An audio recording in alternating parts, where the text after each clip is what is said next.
بسم الله الرحمن الرحیم. به نام الله بخشنده مهربان.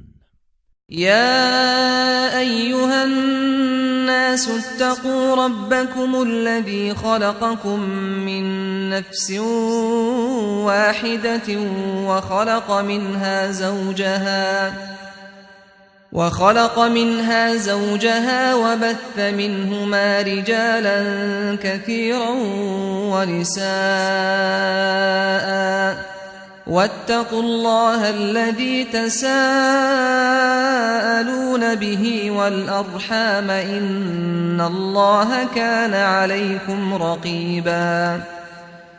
ای مردم، از پروردگارتان پروا کنید، همان ذاتی که شما را از یک تن آفرید و همسرش را نیز از او آفرید و از آن دو مردان و زنان بسیاری پراکند و از پروردگاری که به نام او از همدیگر درخواست می کنید پروا نمایید و از گسستن پیوند خویشاوندی بپرهیزید.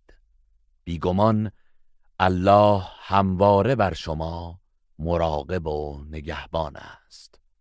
وآتوا اليتامى أموالهم ولا تتبدلوا الخبيث بالطيب ولا تأكلوا أموالهم إلى أموالكم إنه كان حوبا كبيرا. و اموال یتیمان را به ایشان برگردانید و مال پاک و مرغوب آنان را با مال ناپاک خود عوض نکنید و اموال آنان را همراه با اموال خود مخورید، به راستی که این گناه بزرگی است. وَإِنْ خِفْتُمْ أَلَّا تُقْسِطُوا فِي الْيَتَامَى فَانكِحُوا مَا طَابَ لَكُم مِّنَ النِّسَاءِ مَثْنَىٰ وَثُلَاثَ وَرُبَاعَ فَإِنْ خِفْتُمْ أَلَّا تَعْدِلُوا فَوَاحِدَةً أَوْ مَا مَلَكَتْ أَيْمَانُكُمْ ذَلِكَ أَدْنَىٰ أَلَّا تَعُولُوا. و اگر ترسیدید که نتوانید در حق دختران یتیم عدالت را رعایت کنید، از ازدواج با آنان صرف نظر کنید و با زنانی دیگر که مورد پسند شماست 1 یا 2 و یا 3 و یا 4 تن را به همسری درآورید. پس اگر بیم دارید که نتوانید عدالت کنید، به 1 زن یا به آنچه از کنیزان که مالک آنهایید اکتفا نمایید. این کار نزدیکتر است به اینکه ستم نکنید. وآتوا النساء صدقاتهن نحلة فإن طبن لكم عن شيء منه نفسا فكلوه هنيئا مريئا. و مهریه زنان را به عنوان هدیه و فریضه ای الهی با خوشدلی به آنان بدهید. پس اگر آنان چیزی از آن را با رضایت خاطر به شما بخشیدند، آن را نوشین و گوارا بخورید. ولا تؤتوا السفهاء أموالكم التي جعل الله لكم قياما وارزقوهم فيها واكسوهم وقولوا لهم قولا معروفا. و به کم خردانی که الله شما را به سرپرستی آنان گماشته است اموالشان را ندهید و از درآمد آن به ایشان خوراک و پوشاک دهید و با آنان به شایستگی سخن بگویید. وابتلوا اليتامى حتى إذا بلغوا النكاح فإن آنستم منهم رشدا فادفعوا إليهم أموالهم ولا تأكلوها إسرافا وبدارا أن يكبروا ومن كان غنيا فليستعفف ومن كان فقيرا فليأكل بالمعروف فإذا دفعتم إليهم أموالهم فأشهدوا عليهم وكفى بالله حسیبا. و یتیمان را بیازمایید تا وقتی که به سن ازدواج رسند. پس اگر در ایشان رشد فکری کافی یافتید، اموالشان را به آنان بدهید و آن را از بیم آن که مبادا بزرگ شوند به اسراف و شتاب مخورید. و هر کس که بی‌نیاز است باید از گرفتن اجرت سرپرستی خودداری کند و هر کس که نیازمند است باید به طرز شایسته و مطابق عرف از آن بخورد. پس هرگاه اموالشان را به آنان بازگرداندید، بر ایشان گواه بگیرید و بدانید الله برای حسابرسی کافی است.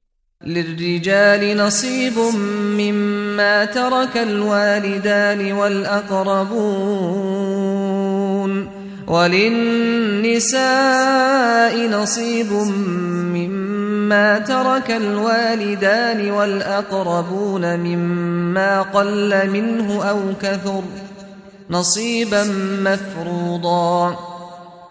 برای مردان از آنچه پدر و مادر و خویشاوندان به عنوان ارث بر جای گذاشته اند سهمی است و برای زنان نیز از آنچه پدر و مادر و خویشاوندان بر جای گذاشته اند سهمی است، خواه آن مال کم باشد یا زیاد، چون این بهره ای معین و از جانب الله مقرر است.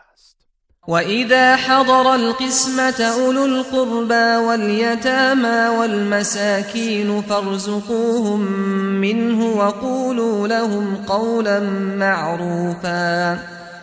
و هرگاه خویشاوندان غیر وارث و یتیمان و مستمندان بر تقسیم میراث حاضر شدند، چیزی از آن اموال به آنان بدهید و با آنان به طور شایسته و نیک سخن بگویید. وَلْيَخْشَ الَّذِينَ لَوْ تَرَكُوا مِنْ خَلْفِهِمْ ذُرِّيَّةً ضِعَافًا خَافُوا عَلَيْهِمْ فَلْيَتَّقُوا اللَّهَ وَلْيَقُولُوا قَوْلًا سَدِيدًا. و کسانی که اگر فرزندان ناتوانی از خود بر جای بگذارند، بر آینده آنان بیم دارند، باید از ستم درباره یتیمان مردم نیز بترسند. پس باید که از الله پروا کنند و سخنی سنجیده و درست بگویند. إن الذين يأكلون أموال اليتامى ظلما إنما يأكلون في بطونهم نارا وسيصلون سعيرا. بیگمان کسانی که اموال یتیمان را به ستم می‌خورند جز این نیست که آتش را در شکم خود فرو می‌برند و به زودی به آتشی برافروخته درآیند. يوصيكم الله في أولادكم للذكر مثل حظ الأنثيين فإن كن نساء فوق 2 فلهن ثلثا ما ترك وإن كانت واحدة فلها النصف ولأبويه لكل واحد منهما السدس مما ترك إن كان له ولد فإن لم يكن له ولد وورثه أبواه فلأمه الثلث فإن كان له إخوة فلأمه السدس من بعد وصية يوصي بها أو دين.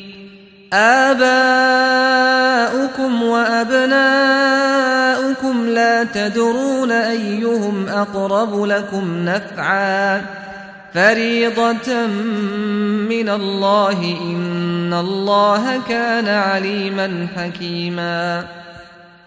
الله درباره فرزندانتان به شما سفارش می کند.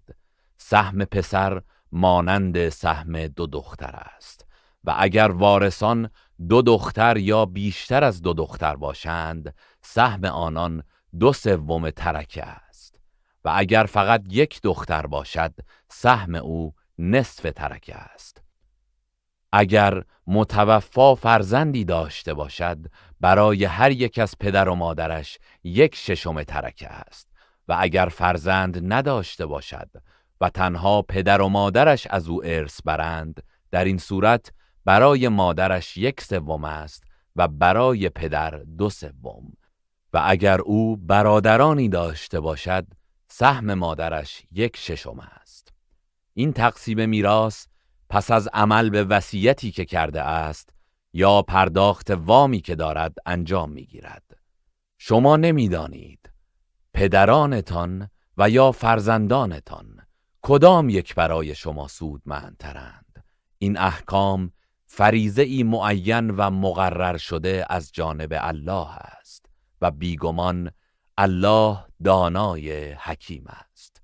ولكم نصف ما ترك أزواجكم إن لم يكن لهن ولد فإن كان لهن ولد فلكم الربع مما تركن من بعد وصية يوصين بها أو دين ولهن الربع مما تركتم إن لم يكن لكم ولد فإن كان لكم ولد فلهن الثمن مما تركتم من بعد وصية توصون بها أو دين وإن كان رجل يورث كلالة أو امرأة وله أخ أو أخت فلكل واحد منهما السدس فإن كانوا أكثر من ذلك فهم شركاء في الثلث من بعد وصية يوصى بها أو دين غير مضار وصية من الله والله عليم حليم. و اگر همسرانتان فرزندی نداشته باشند نیمی از ترکه برای شماست و اگر فرزندی داشته باشند 1/4 ترکه از آن شماست، البته پس از عمل به وصیتی که کرده اند یا پرداخت وامی که دارند. و اگر شما فرزندی نداشته باشید 1/4 ترکه شما برای زنانتان است و اگر فرزندی داشته باشید 1/8 ترکه شما از آن ایشان است، البته پس از عمل به وصیتی که کرده اید و پرداخت وامی که دارید. و اگر مرد یا زنی که از او ارث میبرند پدر یا فرزند نداشته باشد و برادر یا خواهری داشته باشد، پس برای هر یک از آنان 1/6 ترکه است. و اگر خویشاوندان چنین شخصی بیش از این 2 نفر باشند در این صورت در 1/3 از ترکه شریکند، البته پس از انجام وصیتی که بدان سفارش شده یا وامی که باید به آن عمل شود، به شرط آنکه از این طریق زیانی به ورثه نرساند. این حکم و سفارش الله است و الله دانای بردبار است. تلك حدود الله ومن يطع الله ورسوله يدخله جنات تجري من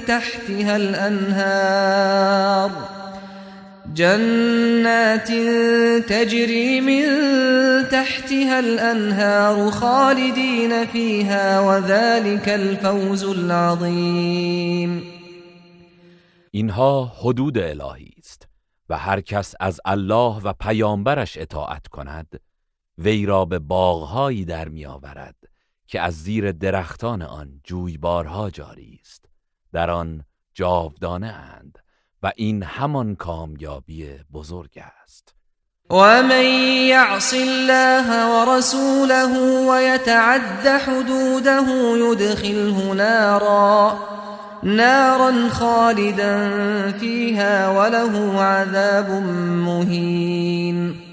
و هر کس از الله و پیامبرش نافرمانی نماید و از حدود او تجاوز کند، وی را در آتشی وارد می کند که جاودانه در آن خواهد ماند و برای او عذابی خفتبار است. واللاتی یأتین الفاحشة من نسائکم فاستشهدوا علیهن 4 منکم فإن شهدوا فأمسكوهن في البيوت حتى يتوفاهن الموت أو يجعل الله لهن سبيلا. و کسانی از زنان شما که مرتکب زنا می شوند 4 نفر مرد از خودتان بر آنان گواه گیرید. پس اگر گواهی دادند آنان را در خانه ها نگاه دارید تا مرگشان فرا رسد یا الله راهی برایشان قرار دهد. واللذان یأتیانها منکم فآذوهما فإن تابا وأصلحا فأعرضوا عنهما إن الله كان توابا رحیما. و از میان شما آن مرد و زنی که مرتکب آن عمل زشت میشوند آزارشان دهید. پس اگر توبه کردند و درست کار شدند از ایشان صرف نظر کنید، زیرا الله توبه پذیر مهربان است. انما التوبة على الله للذين يعملون السوء بجهالة ثم يتوبون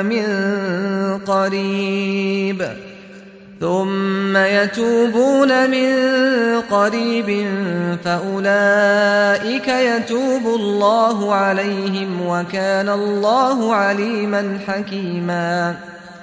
جز این نیست که پذیرش توبه از سوی الله برای کسانی است که از روی نادانی کار ناشایستی انجام می‌دهند سپس به زودی توبه می‌کنند.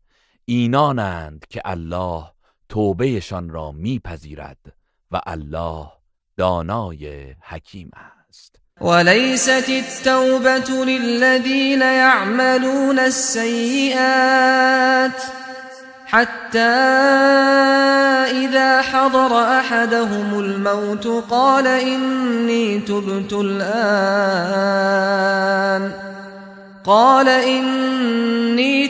الآن ولا الذين يموتون وهم كفار أولئك أعتدنا لهم عذابا أليما. و برای کسانی که کارهای بد مرتکب می شوند و هنگامی که مرگ یکی از ایشان فرا رسد میگوید اکنون توبه کردم، توبه نیست. و نه برای کسانی که در حال کفر می میرند. اینان کسانی هستند که برایشان عذاب دردناکی آماده ساخته ایم. يا أيها الذين آمنوا لا يحل لكم أن ترثوا النساء كرها ولا تعضلوهن لتذهبوا ببعض ما آتيتموهن إلا أن يأتين بفاحشة مبينة وعاشروهن بالمعروف فإن كرهتموهن فعسى أن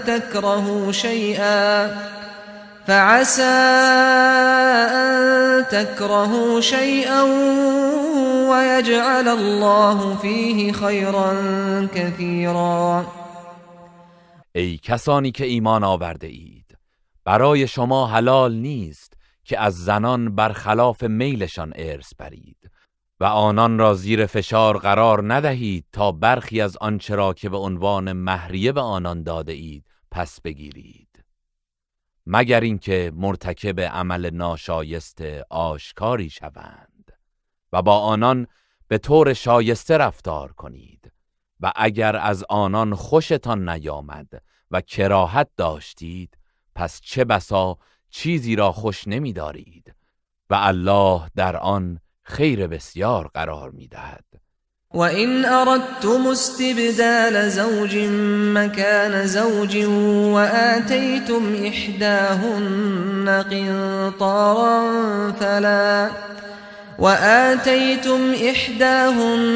قِنطَارًا فَلَا تَأْخُذُوا مِنْهُ شَيْئًا أَتَأْخُذُونَهُ بُهْتَانًا وَإِثْمًا مُّبِينًا. و اگر خواستید همسری دیگر به جای همسر پیشین خود برگزینید و به یکی از آنان مال فراوانی به عنوان مهریه پرداخته اید، چیزی از آن را پس نگیرید.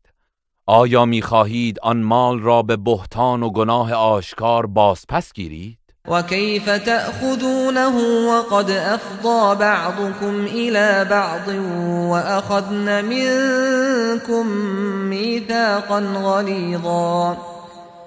و چگونه آن مهریه را باز پس میگیرید در حالی که شما با یکدیگر آمیزش نموده اید و آنان هنگام عقد ازدواج از شما پیمانی محکم و استوار گرفتند؟ ولا تنكحوا ما نكح آباؤكم من النساء إلا ما قد سلف إنه كان فاحشة ومقتا وساء سبيلا. و با زنانی که پدرانتان با آنها ازدواج کرده اند ازدواج نکنید مگر آنچه از این نوع ازدواج در زمان جاهلیت رخ داده که عفو شده است، چرا که این کار عملی زشت و تنفرانگیز و راهی نادرست است. حرمت عليكم أمهاتكم وبناتكم وأخواتكم وعماتكم وخالاتكم وبنات الأخ وبنات الأخت وأمهاتكم اللاتي أرضعنكم وأخواتكم من الرضاعة وأمهات نسائكم وربائبكم اللاتي في حجوركم من نسائكم اللاتي دخلتم بهن فإن لم تكونوا دخلتم بهن فلا جناح عليكم وحلائل أبنائكم الذين من أصلابكم وأن تجمعوا بين الأختين إلا ما قد سلف إن الله كان غفورا رحيما. ازدواج با اینان بر شما حرام شده است، مادرانتان و دخترانتان و خواهرانتان و عمه‌هایتان و خاله‌هایتان و دختران برادر و دختران خواهر و مادرانتان که به شما شیر داده اند و خواهران رضاعی شما و مادران زنانتان و دختران همسرانتان که آن دختران در دامان شما پرورش یافته اند و با آن همسران همبستر شده اید. پس اگر با آنان همبستری نکرده اید بر شما گناهی نیست که با دخترانشان ازدواج کنید و همچنین زنان پسرانتان که از پشت خودتان هستند و نیز جمع میان دو خواهر بر شما حرام است مگر آنچه از این نوع ازدواج در زمان جاهلیت رخ داده که عفو شده است، چرا که الله آمرزنده مهربان است. والمحصنات من النساء إلا ما ملكت أيمانكم كتاب الله عليكم وأحل لكم ما وراء ذلكم أن تبتغوا بأموالكم محصنين غير مسافحين فما استمتعتم به منهن فآتوهن أجورهن فريضة ولا جناح عليكم فيما تراضيتم به من بعد الفريضة إن الله كان عليما حكيما. و زنان شوهردار بر شما حرامند مگر زنانی که کنیز شما هستند و مالک آنان شده اید. این فریضه الهی است که بر شما مقرر داشته است و غیر از اینها که گفته شد برای شما حلال است که در حالی که پاک دامنی می کنید و زناکار نیستید با اموال خود زنان دیگر را طلب کنید. پس آن زنانی را که به ازدواج درآوردید و از آنان کام گرفتید باید مهریه‌شان را به عنوان فریضه‌ای به آنان بدهید و در مورد آنچه بعد از تعیین مهریه در مورد بیش و کم آن با یکدیگر توافق می کنید گناهی بر شما نیست. بیگمان الله دانای حکیم است.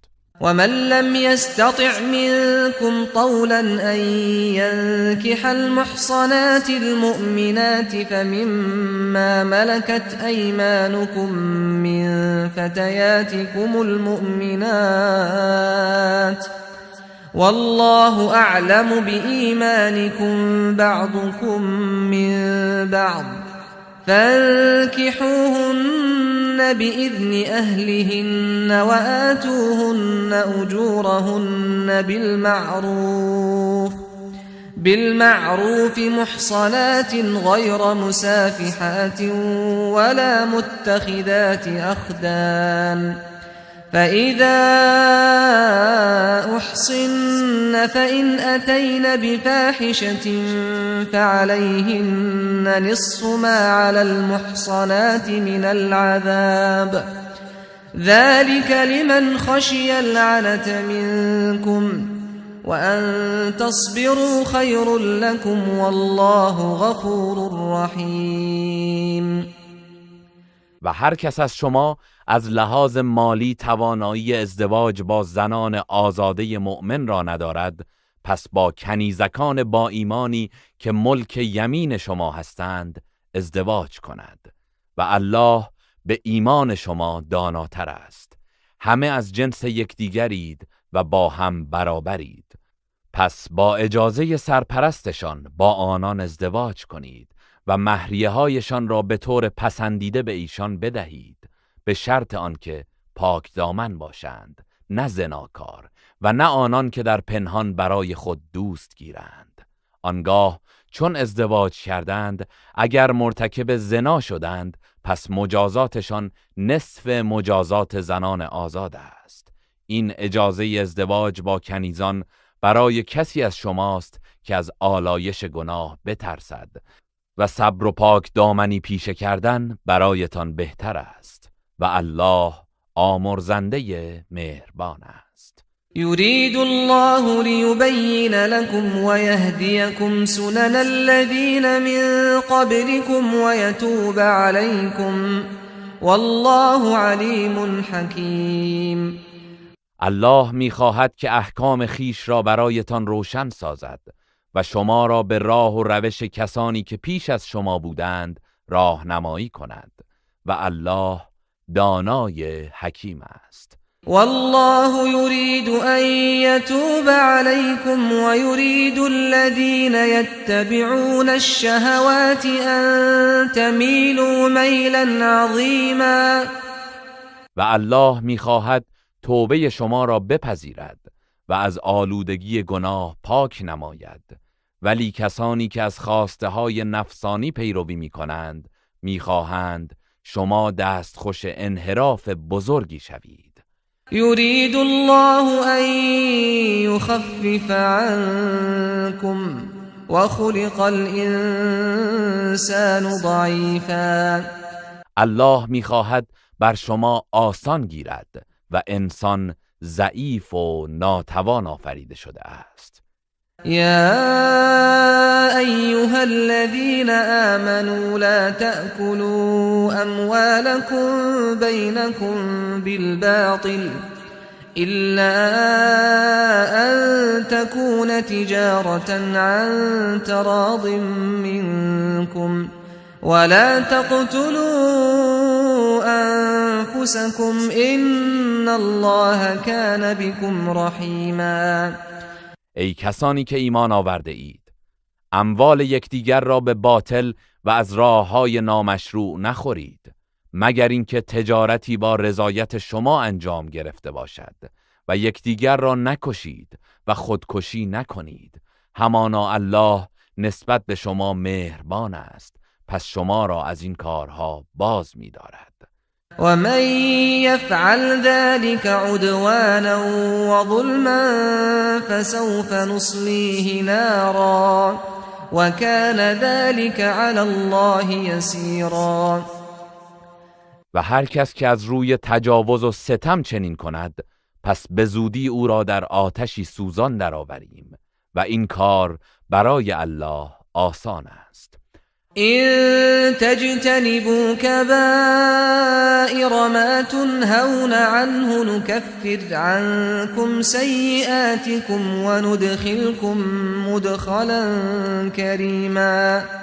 اگر از گناهان بزرگی که از آن نهی شده اید دوری کنید، گناهان صغیره تان را از شما میزداییم و شما را در جایگاهی شایسته وارد میکنیم.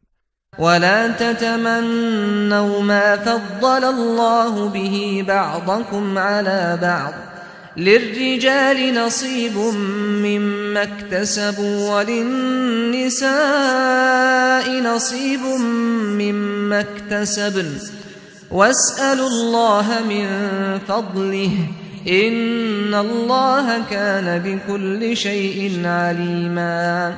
آنچه را که الله برخی از شما را با آن بر برخی دیگر برتری داده است آرزو مکنید تا دچار حسد نشوید.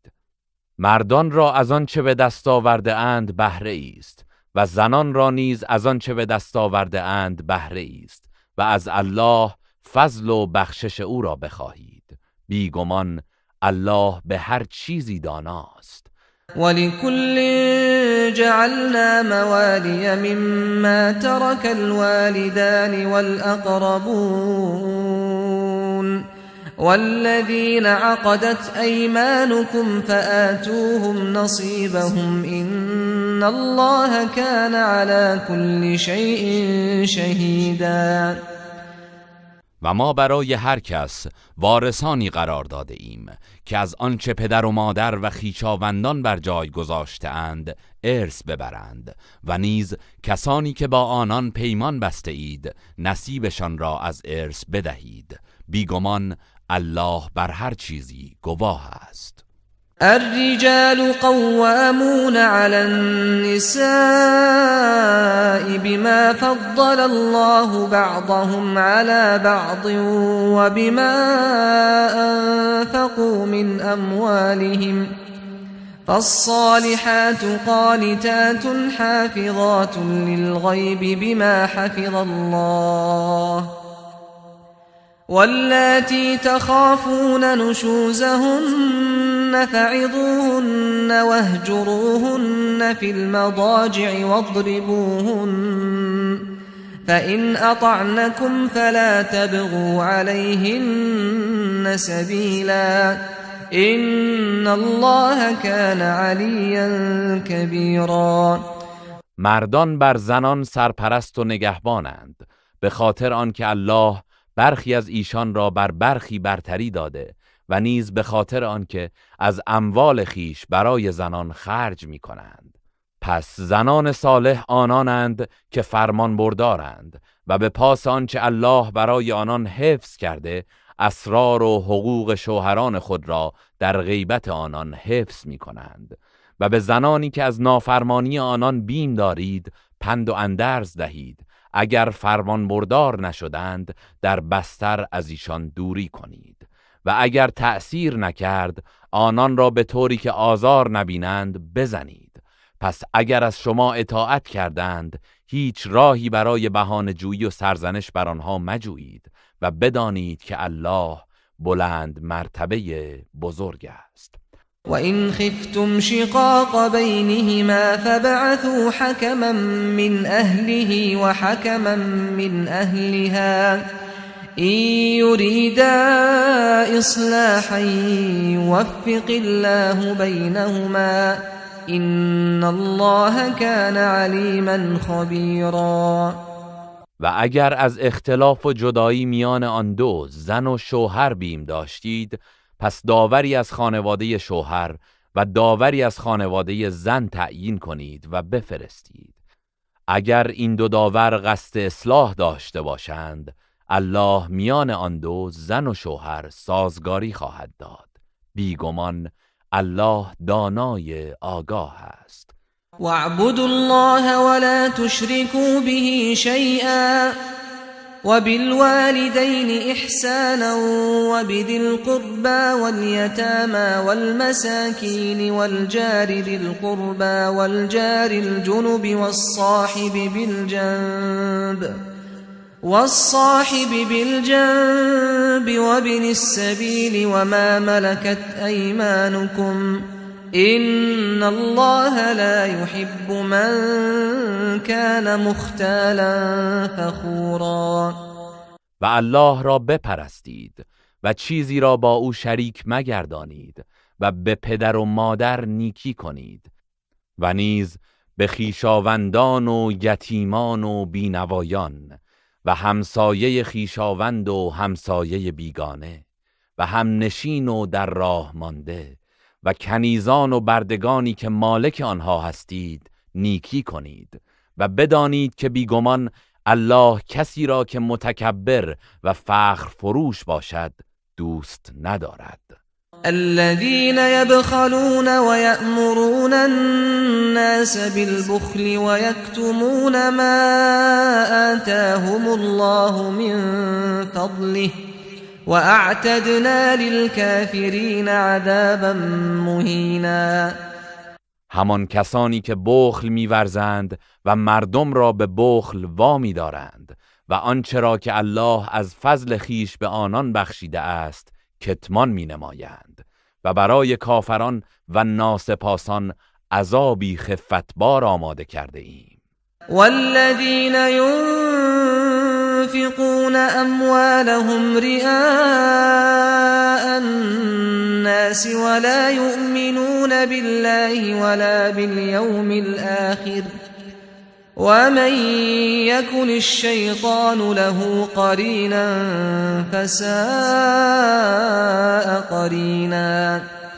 و نیز برای کسانی که اموالشان را برای خودنمایی و نشان دادن به مردم انفاق می کنند و به الله و روز آخرت ایمان ندارند و کسی که شیطان همدم او باشد چه بد همدمی دارد.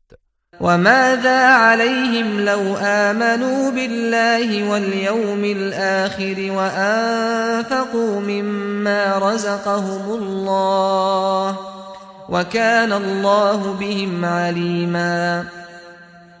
و برای آنان چه زیانی داشت اگر به الله و روز آخرت ایمان می آوردند و از آنچه الله به آنان روزی داده است انفاق می کردند و الله به حال و اعمال آنها داناست. ان الله لا يظلم مثقال ذره وإن تك حسنة يضاعفها ويؤت من لدنه أجرا عظیما. بیگمان الله به اندازه ذره‌ای ستم نمی کند و اگر کار نیکی باشد آن را دوچندان می کند و از پیشگاه خود به بندگان پاداش بزرگی عطا می کند. فكيف إذا جئنا من كل أمة بشهيد وجئنا بك على هؤلاء شهيدا. و حال آنان چگونه باشد آنگاه که از هر امتی شاهدی به میان آوریم و تو را بر اینان گواه آوریم. یومئذ یود الذین كفروا وعصوا الرسول لو تسوى بهم الارض ولا یکتمون الله حدیثا. آن روز کسانی که کافر شدند و از پیامبر نافرمانی کردند آرزو می کنند که ای کاش با خاک یکسان می شدند و هیچ سخنی را نمی توانند از الله پنهان کنند. يا أيها الذين آمنوا لا تقربوا الصلاة وأنتم سكارى حتى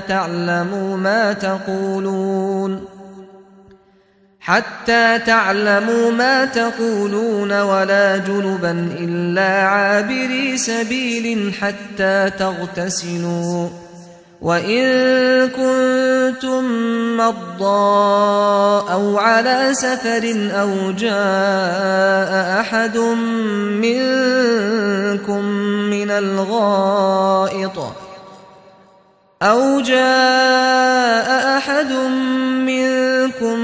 الغائط أو لامستم النساء فلم تجدوا ماء فتيمموا صعيدا طيبا فامسحوا بوجوهكم وأيديكم إن الله كان عفوا غفورا. ای کسانی که ایمان آورده اید، در حال مستی به نماز نزدیک نشوید تا زمانی که بدانید چه میگویید. همچنین هنگامی که جنب هستید تا غسل نکرده اید به نماز و مسجد نزدیک نشوید مگر آنکه رهگذر باشید، و اگر بیمار یا مسافر بودید و یا یکی از شما از مکان قضای حاجت آمد یا با زنان آمیزش کرده اید و آب نیافتید، پس باید با خاکی پاک تیمم کنید، به این روش که چهره و دستهایتان را با آن مسح نمایید. بیگمان الله بخشنده آمرزنده است.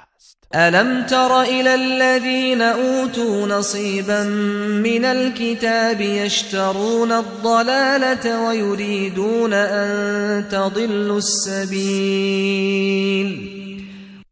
آیا کسانی از یهودیان را که بهره‌ای از کتاب به آنها داده شده است ندیده ای؟ که چگونه گمراهی را میخرند و میخواهند شما نیز مانند ایشان گمراه شوید؟ والله اعلم باعدائكم وكفى بالله وليا وكفى بالله نصيرا.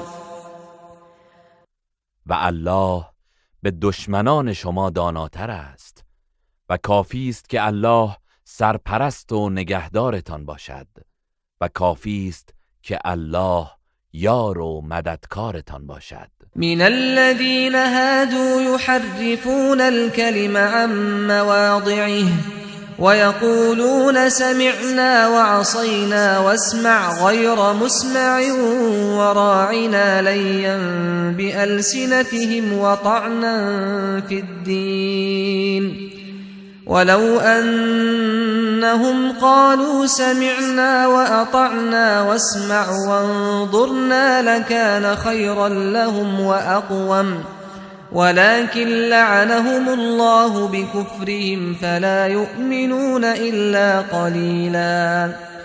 برخی از یهودیان کلمات الله را از جای خود تحریف می کنند و با پیچاندن زبان خود و به قصد طعنه زدن در دین با درآمیختن زبان عبری با عربی به پیامبر میگویند شنیدیم و نافرمانی کردیم و بشنو که کاش ناشنوا گردی، و نیز به تمسخر میگویند راعنا که در عبری مفهوم توهین‌آمیزی دارد، ولی اگر آنان میگفتند شنیدیم و اطاعت کردیم و سخنان ما را بشنو و به ما مهلت بده، قطعاً برایشان بهتر و درستتر بود، ولی الله آنان را به خاطر کفرشان لعنت کرده است، پس جز گروهی اندک ایمان نمی آورند. يا أيها الذين أوتوا الكتاب آمنوا بما نزلنا مصدقا لما معكم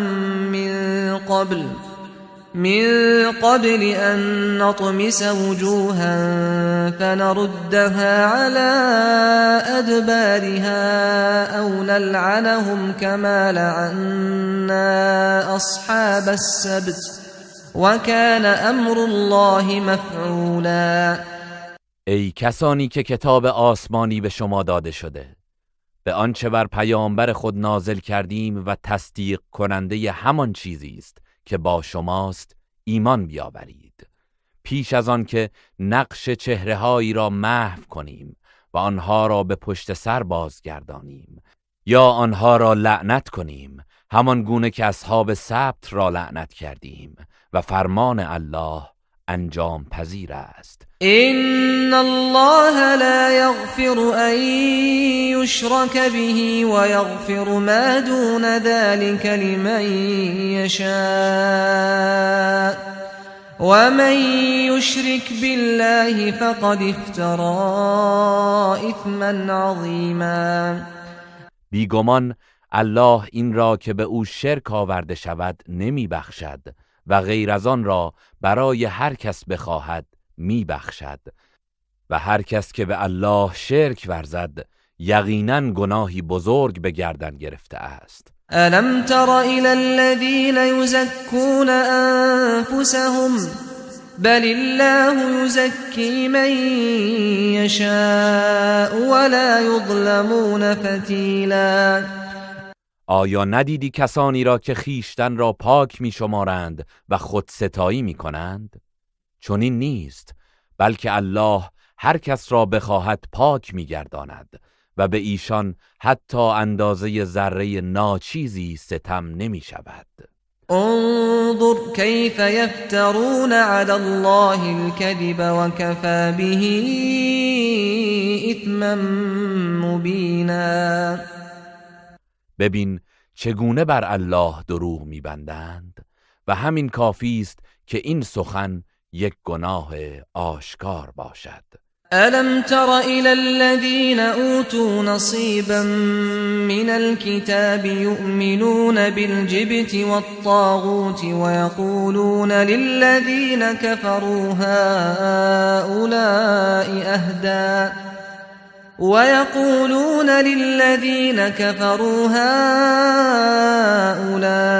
أهدى من الذين آمنوا سبيلا. آیا کسانی را که بهره ای از کتاب آسمانی به آنان داده شده ندیده ای که چگونه به بت‌ها و معبودان باطل ایمان می‌آورند؟ این افراد درباره کسانی که کفر ورزیده اند می‌گویند اینان از کسانی که ایمان آورده اند هدایت یافته تر هستند. أولئك الذين لعنهم الله ومن يلعن الله فلن تجد له نصيرا. آنان کسانی هستند که الله لعنتشان کرده است و هر که را الله لعنت کند هرگز برای او یاوری نخواهی یافت. ام لهم نصیب من الملك فإذا لا يؤتون الناس نقیرا. آیا آنان بهره ای از حکومت دارند؟ اگر هم داشتند کمترین چیزی به مردم نمیدادند. ام يحسدون الناس على ما آتاهم الله من فضله فقد آتينا آل إبراهيم الكتاب والحكمة وآتيناهم ملكا عظيما. آیا به مردم بر آنچه الله از فضل خیش به ایشان عطا کرده حسد می‌ورزند؟ در حقیقت ما به خاندان ابراهیم کتاب و حکمت دادیم و به آنان فرمان روایی بزرگی بخشیدیم. فمنهم من آمن به ومنهم من صد عنه وكفى بجهنم سعیرا. پس برخی از آنان به وی ایمان آوردند و برخی از آنان از او روی گرداندند و برای آنان آتش افروخته دوزخ کافی است. إن الذين كفروا بآياتنا سوف نصليهم نارا كلما نضجت جلودهم بدلناهم جلودا غيرها ليذوقوا العذاب إن الله كان عزیزا حکیما. بیگمان کسانی که به آیات ما کفر ورزیدند به زودی آنان را در آتشی سوزان وارد می کنیم که هرچه پوستشان بریان گردد پوستهای دیگری به جایش قرار دهیم تا طعم عذاب را بچشند. به راستی که الله شکست ناپذیر حکیم است. والذین آمنوا وعملوا الصالحات سندخلهم جنات تجري من تحتها الأنهار خالدين فيها أبدا لهم فيها أزواج مطهرة وندخلهم ظلا ظلیلا. و کسانی که ایمان آوردند و کارهای شایسته انجام دادند به زودی آنان را به باغ‌هایی از بهشت وارد می‌کنیم که از زیر درختان آن جویبارها جاری است، همیشه در آن خواهند ماند و در آنجا همسران پاکیزه دارند و آنان را در سایه‌های گسترده و فرح بخش جای می‌دهیم. إن الله يأمركم أن تؤدوا الأمانات إلى أهلها وإذا حكمتم بين الناس أن تحكموا بالعدل إن الله نعم ما يعظكم به إن الله كان سميعا بصيرا. همانا الله به شما فرمان می‌دهد که امانتها را به صاحبانشان بازگردانید و هنگامی که میان مردم داوری می‌کنید به عدالت داوری کنید. الله به امری نیک پندتان می‌دهد. به راستی که الله شنوای بیناست. يا أيها الذين آمنوا أطيعوا الله وأطيعوا الرسول وأولي الأمر منكم فإن تنازعتم في شيء فردوه إلى الله والرسول إن كنتم تؤمنون بالله واليوم الآخر ذلك خیر و احسن تأویلا. ای کسانی که ایمان آورده اید، از الله و پیامبر و کارگزاران و فرماندهان مسلمان خود اطاعت کنید و اگر در چیزی اختلاف کردید آن را به کتاب الله و سنت پیامبر بازگردانید. اگر به الله و روز قیامت ایمان دارید این کار بهتر و خوشفرجامتر است. الم تر إلى الذين يزعمون أنهم آمنوا بما أنزل إليك وما أنزل من قبلك يريدون أن يتحاكموا إلى الطاغوت وقد أمروا أن يكفروا به ويريد الشيطان أن يضلهم ضلالا بعيدا. آیا کسانی را ندیده ای که گمان می کنند به آنچه بر تو نازل شده و آنچه پیش از تو نازل شده ایمان آورده اند ولی می خواهند برای داوری نزد طاغوت و حاکم بدکار بروند؟ با آنکه به ایشان دستور داده شده که به او کفر ورزند ولی شیطان می‌خواهد آنان را به گمراهی دوری بیفکند. وَإِذَا قِيلَ لَهُمْ تَعَالَوْا إِلَى مَا أَنزَلَ اللَّهُ وَإِلَى الرَّسُولِ رَأَيْتَ الْمُنَافِقِينَ يَصُدُّونَ عَنكَ صُدُودًا. و چون به آنان گفته شود به سوی آنچه الله نازل کرده و به سوی پیامبر او بیایید، منافقان را میبینی که از تو سخت روی میگردانند. فكيف إذا أصابتهم مصيبة بما قدمت أيديهم ثم جاءوك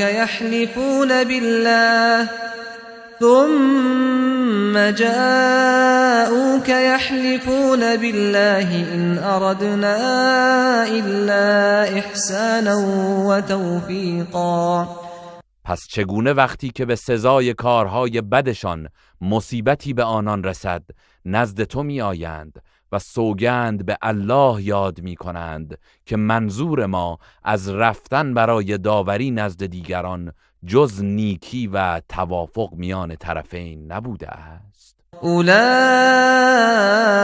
الذين يعلم الله ما في قلوبهم فأعرض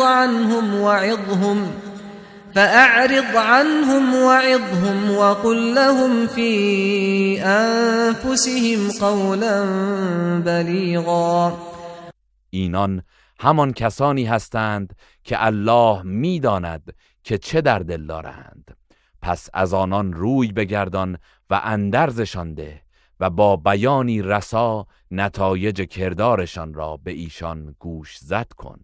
وما أرسلنا من رسول إلا ليطاع بإذن الله ولو أنهم إذ ظلموا أنفسهم جاءوك فاستغفروا الله واستغفر لهم الرسول لوجدوا الله توابا رحیما.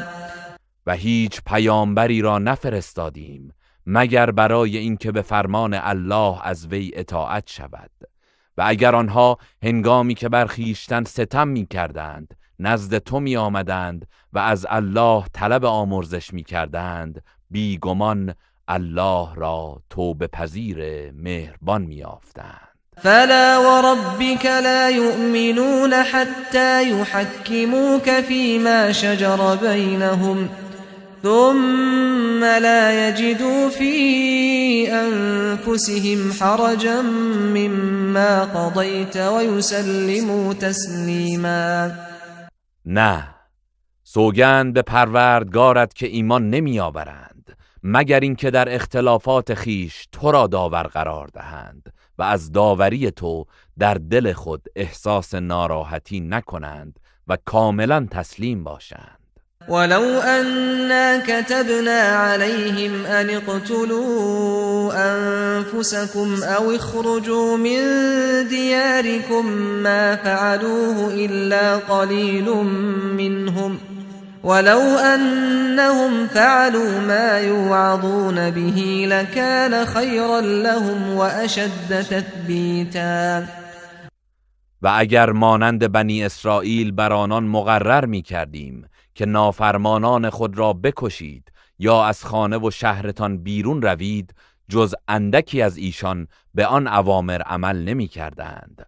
و اگر اندرس هایی که به آنان داده می شود انجام می دادند، بیشک برایشان بهتر بود و در ثبات قدمهایشان مؤثرتر بود. وَإِذًا لَآتَيْنَاهُمْ مِنْ لَدُنَّا أَجْرًا عَظِيمًا. و در این صورت از پیشگاه خود پاداش بزرگی به آنان میدادیم. وَلَهَدَيْنَاهُمْ صِرَاطًا مُسْتَقِيمًا. و به راه راست هدایتشان میکردیم. وَمَنْ يُطِعِ اللَّهَ وَالرَّسُولَ فَأُولَئِكَ مَعَ الَّذِينَ أَنْعَمَ اللَّهُ عَلَيْهِمْ مِنَ النَّبِيِّينَ وَالصِّدِّيقِينَ وَالشُّهَدَاءِ وَالصَّالِحِينَ وَحَسُنَ أُولَئِكَ رَفِیقًا. و کسی که الله و پیامبر را اطاعت کند روز قیامت همنشین کسانی خواهد بود که الله ایشان را گرامی داشته است، یعنی با پیامبران و صدیقان و شهیدان و صالحان، و اینان چه نیکو رفیقانی هستند. ذلك الفضل من الله وكفى بالله علیما. این فضل و بخشایش از جانب الله است و همین بس که الله به احوال بندگان داناست.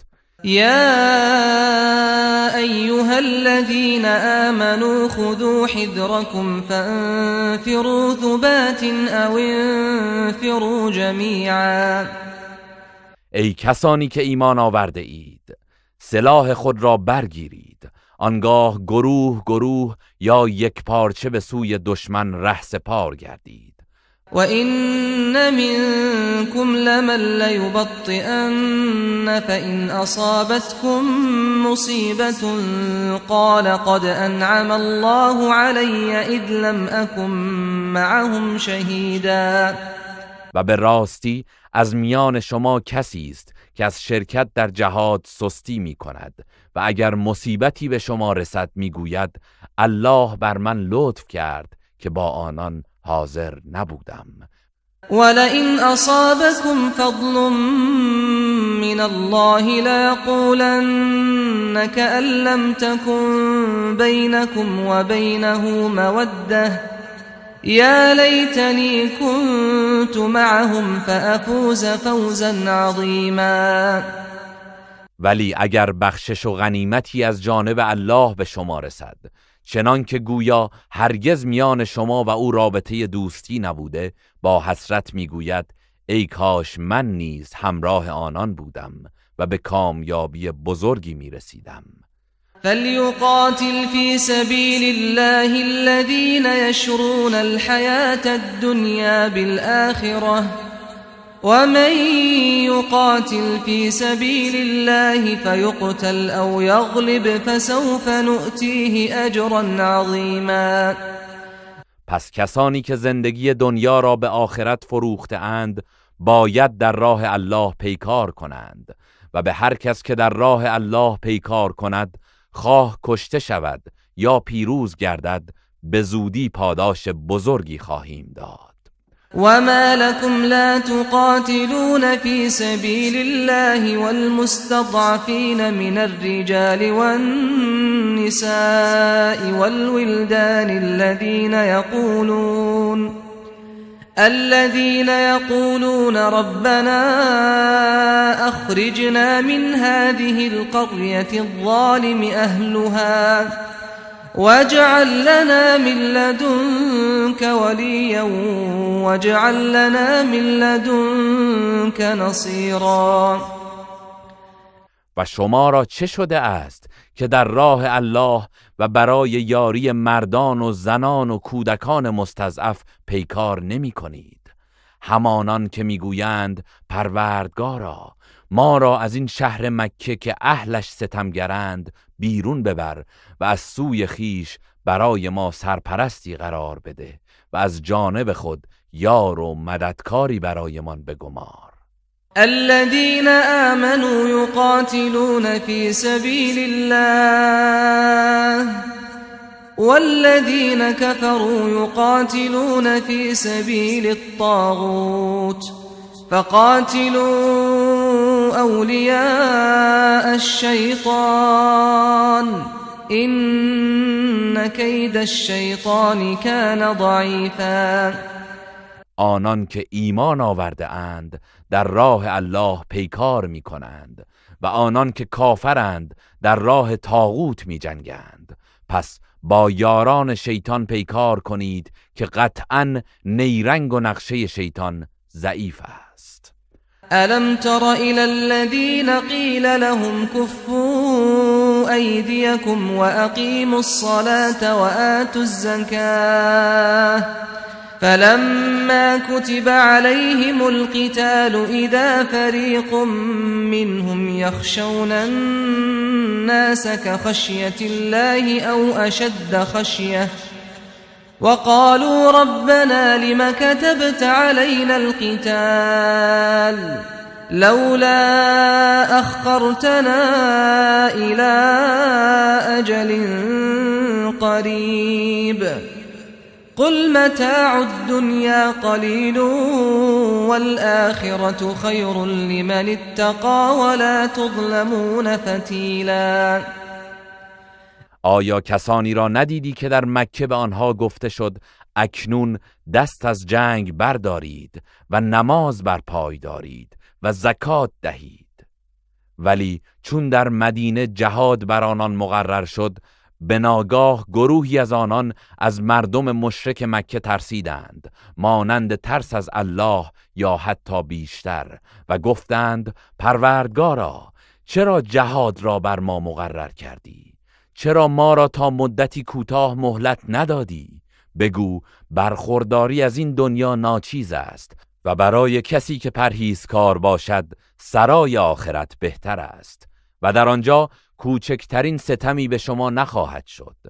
اینما تکونوا یدرککم الموت ولو کنتم فی بروج مشیده وإن تصبهم حسنة يقولوا هذه من عند الله وإن تصبهم سيئة يقولوا هذه من عندك قل كل من عند الله فما لهؤلاء القوم لا يكادون يفقهون حديثا. هر کجا باشید مرگ شما را در می‌یابد، هرچند که در برج‌های استوار باشید، و اگر به آنان خیری رسد میگویند این از جانب الله است و اگر شری به ایشان رسد میگویند این از جانب توست. بگو همه از جانب الله است. پس چرا این قوم حاضر نیستند سخنی را درک کنند؟ ما اصابك من حسنة فمن الله وما اصابك من سيئة فمن نفسك وارسلناك للناس رسولا وكفى بالله شهیدا. آنچه از نیکی ها به تو رسد از جانب الله است و آنچه از بدی به تو رسد از جانب خود توست و ما تو را به پیامبری برای مردم فرستادیم و گواهی الله در این باره کافی است. من یطع الرسول فقد اطاع الله ومن تولى فما ارسلناك عليهم حفیظا. کسی که از پیامبر اطاعت کند در حقیقت از الله اطاعت کرده است و کسی که روی گردان شود تو را بر آنان نگهبان و مراقب نفرستادیم.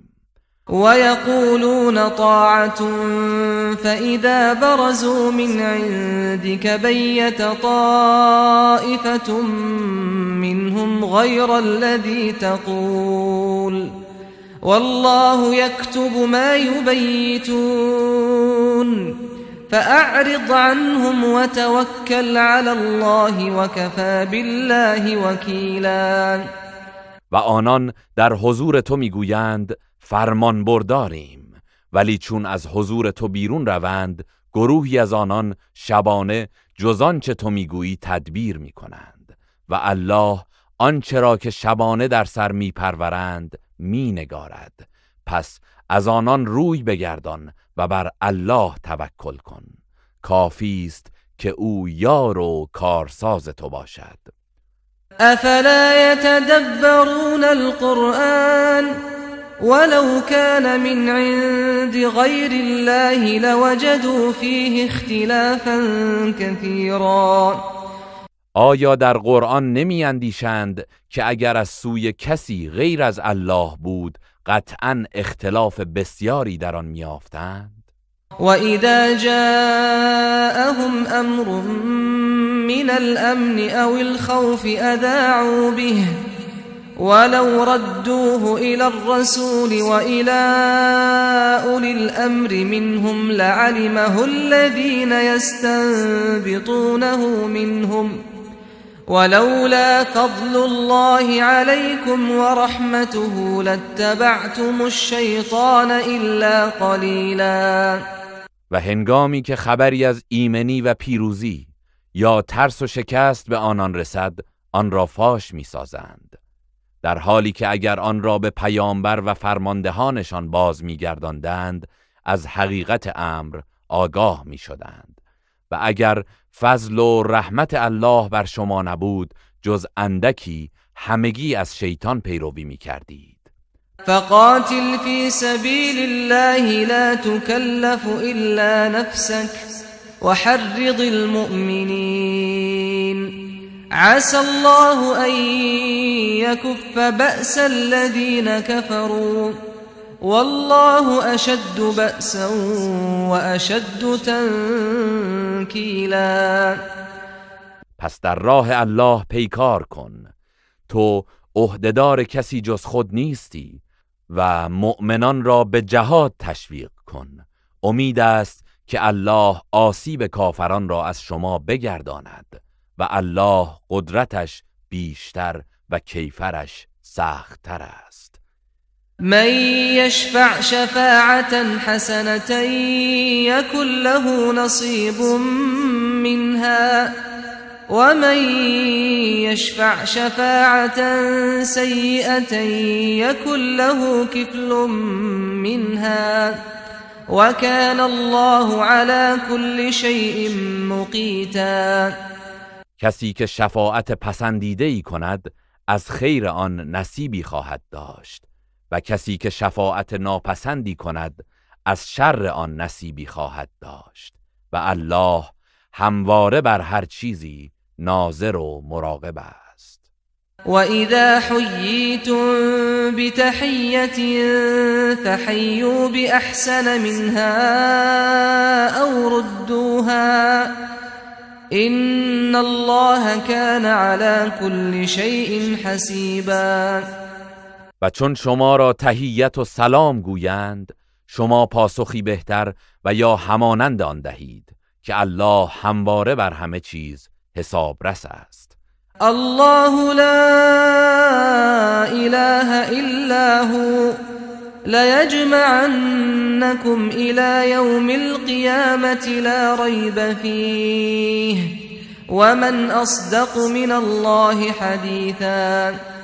الله معبود بر حق است، معبودی جز او نیست و یقینا همه شما را در روز قیامت که شکی در آن نیست جمع می کند و کیست که از الله راستگوتر باشد.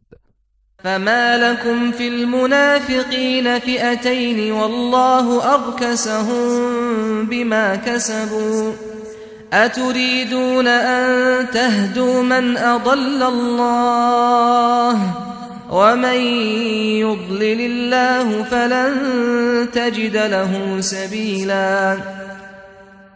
شما را چه پیش آمده که درباره منافقان دو گروه شده اید حالان که الله به خاطر اعمالشان آنان را سرنگون و مردود ساخته است؟ آیا می‌خواهید کسی را که الله گمراه کرده است هدایت کنید در حالی که هر کس را الله گمراه کند برایش راهی نخواهی یافت؟ ودوا لو تكفرون كما كفروا فتكونون سواء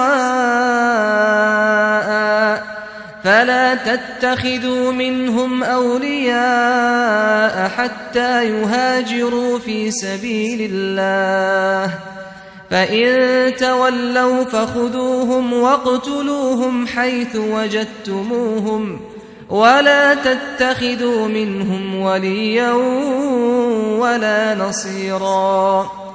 آنان آرزو می کنند که شما نیز مانند ایشان کفر بورزید تا با هم یکسان شوید، پس هیچ یک از آنان را به دوستی نگیرید مگر آنکه مسلمان شوند و در راه الله هجرت کنند و اگر از این کار خودداری نمودند و به اقدام علیه شما ادامه دادند هر جا که آنها را یافتید بگیرید و بکشید و از میانشان یار و یاوری اختیار نکنید. إلا الذين يصلون إلى قوم بينكم وبينهم ميثاق أو جاءوكم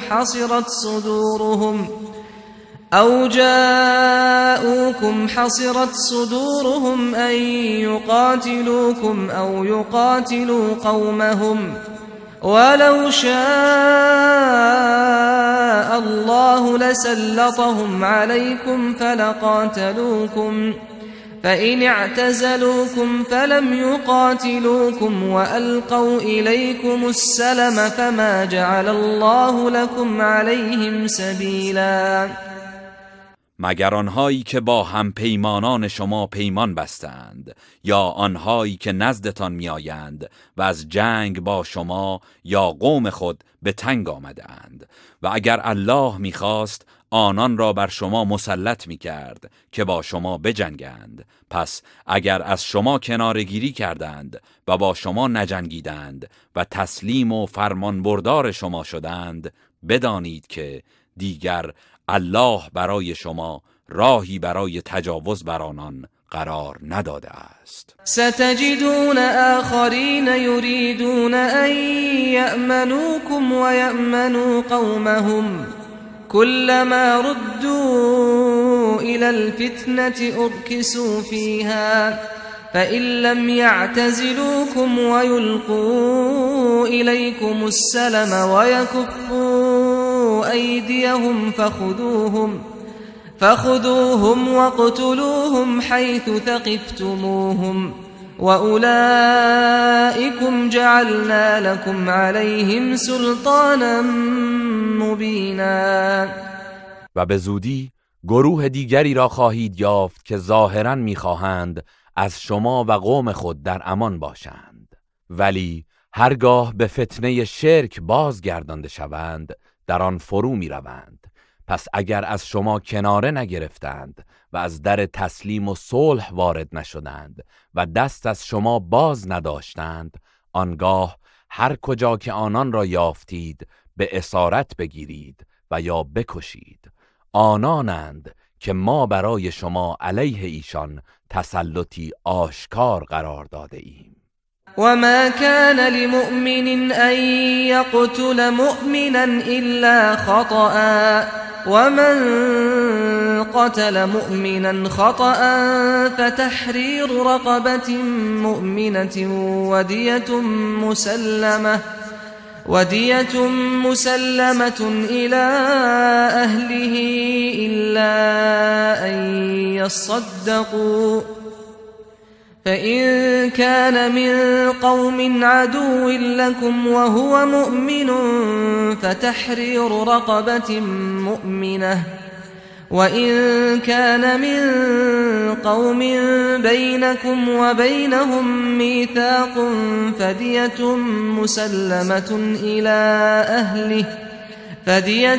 مسلمة إلى أهله وتحرير رقبة مؤمنة فمن لم يجد فصيام شهرين متتابعين توبة من الله وكان الله عليما حكيما. هیچ مؤمنی مجاز نیست که مؤمنی را جز به اشتباه به قتل رساند و کسی که مؤمنی را از روی خطا به قتل رساند باید یک برده مؤمن را آزاد کند و خونبهایی به خانواده او بپردازد مگر اینکه آنها گذشت کنند. پس اگر مقتول از قومی باشد که دشمنان شما هستند و او مؤمن است باید یک برده مؤمن آزاد کند و اگر مقتول از قومی باشد که میان شما و ایشان پیمانی برقرار است باید خونبهایی به خانواده او بپردازد و یک برده مؤمن را نیز آزاد کند و هر کس که برده ای نیافت پس 2 ماه پیاپی به عنوان توبه ای از جانب الله روزه بگیرد و همواره الله دانای حکیم است.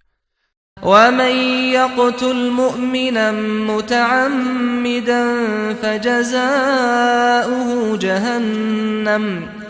فجزاؤه جهنم خالدا فيها وغضب الله عليه ولعنه وأعد له عذابا عظيما.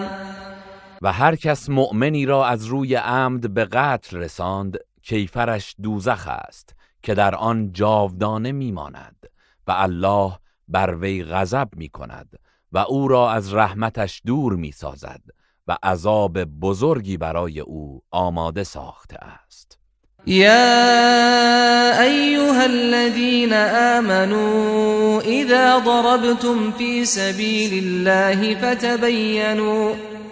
فتبينوا ولا تقولوا لمن ألقى إليكم السلام لست مؤمنا تبتغون عرض الحياة الدنيا فعند الله مغانم كذلك كنتم من قبل فمن الله عليكم فتبينوا إن الله كان بما تعملون خبيرا. ای کسانی که ایمان آورده اید، هنگامی که در راه الله برای جهاد رهسپار شدید، جوانب امر را خوب بررسی کنید و به کسی که اظهار صلح و اسلام نمود نگویید تو مؤمن نیستی تا بتوانید غنایم و سرمایه ناپایدار دنیا را به دست آورید، زیرا غنیمت‌های بسیاری برای شما نزد الله است. شما نیز پیش از این چنین بودید. آنگاه الله بر شما منت گذارد و هدایت شدید. بنابراین به درستی بررسی کنید، چرا که الله به آنچه انجام می‌دهید آگاه است. لا يستوي القاعدون من المؤمنين غير أولي الضرر والمجاهدون في سبيل الله بأموالهم وأنفسهم فضل الله المجاهدين بأموالهم وأنفسهم على القاعدين درجة وكلا وعد الله الحسنى وفضل الله المجاهدين على القاعدين أجرا عظيما. آن مؤمنان خانه نشینی که بدون بیماری و آسیب از جهاد باز نشستند، با مجاهدانی که در راه الله با مال و جان خود جهاد کردند هرگز یکسان نیستند. الله کسانی را که با مال و جانشان جهاد کردند بر خانه نشینان به مرتبه‌ای برتری بخشیده و الله به هر یک از آنان وعده نیکو داده است و الله مجاهدان را بر خانه نشینان با پاداشی بزرگ برتری بخشیده است. درجات منه ومغفرة ورحمة وكان الله غفورا رحیما. پاداش بزرگی که به عنوان درجات و آمرزش و رحمتی از جانب او نصیب آنان می شود و الله آمرزنده مهربان است. إن الذين توفاهم الملائكة ظالمي أنفسهم قالوا فيما كنتم قالوا كنا مستضعفين في الأرض قالوا ألم تكن أرض الله واسعة فتهاجروا فيها فأولئك مأواهم جهنم وساءت مصيرا. آنان که با ماندن در سرزمین کفر نسبت به خیش ستمکار بودند، وقتی فرشتگان جانشان را میگیرند به آنان میگویند در چه حال بودید؟ پاسخ میدهند ما در زمین از ستم دیدگان بودیم. فرشتگان میگویند آیا زمین الله وسیع نبود تا در آن مهاجرت کنید و ایمانتان را حفظ نمایید؟ پس جایگاه آنان دوزخ است و چه بد سرانجامی است. إلا المستضعفين من الرجال والنساء والولدان لا يستطيعون حيلة ولا يهتدون سبيلا. مگر مردان و زنان و کودکان مستضعف که نمیتوانند چاره‌ای بیندیشند و راه به جایی نمیبرند. فأولئك عسى الله أن يعفو عنهم وكان الله عفوا غفورا. پس آنان را که عذری دارند باشد که الله از ایشان درگذرد و الله بخشاینده آمرزنده است. ومن يهاجر في سبيل الله يجد في الأرض مراغما كثيرا وسعة ومن يخرج من بيته مهاجرا إلى الله ورسوله ثم يدركه الموت فقد وقع أجره على الله وكان الله غفورا رحیما. و هر کس که در راه الله هجرت کند در روی زمین سرپناه بسیار و گشایش در کار می‌یابد. و کسی که به قصد هجرت به سوی الله و پیامبرش از خانه خود بیرون رود آنگاه مرگش فرا رسد قطعاً پاداشش بر الله است و الله آمرزنده مهربان است. وَإِذَا ضَرَبْتُمْ فِي الْأَرْضِ فَلَيْسَ عَلَيْكُمْ جُنَاحٌ أَن تَقْصُرُوا مِنَ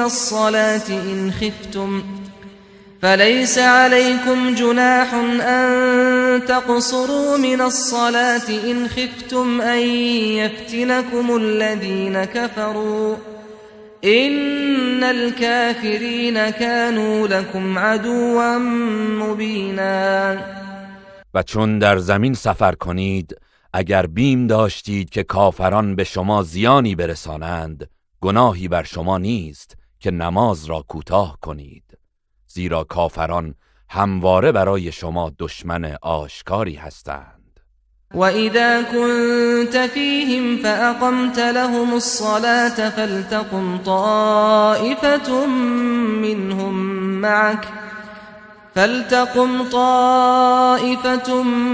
مِّنْهُمْ مَعَكَ وَلْيَأْخُذُوا أَسْلِحَتَهُمْ فَإِذَا سَجَدُوا فَلْيَكُونُوا مِنْ وَرَائِكُمْ وَلْتَأْتِ طَائِفَةٌ أُخْرَى لَمْ يُصَلُّوا فَلْيُصَلُّوا مَعَكَ وَلْيَأْخُذُوا حِذْرَهُمْ وَأَسْلِحَتَهُمْ وَدَّ الَّذِينَ كَفَرُوا لَوْ تَغْفُلُونَ عَنْ أَسْلِحَتِكُمْ وَأَمْتِعَتِكُمْ فَيَمِيلُونَ عَلَيْكُمْ مَيْلَةً وَاحِدَةً وَلَا جُنَاحَ عَلَيْكُمْ إِن كَانَ بِكُمْ أَذًى مِّن مَّطَرٍ أَوْ كُنتُم مَّرْضَىٰ أَن تَضَعُوا أَسْلِحَتَكُمْ وَخُذُوا حِذْرَكُمْ إِنَّ اللَّهَ أَعَدَّ لِلْكَافِرِينَ عَذَابًا مُهِينًا.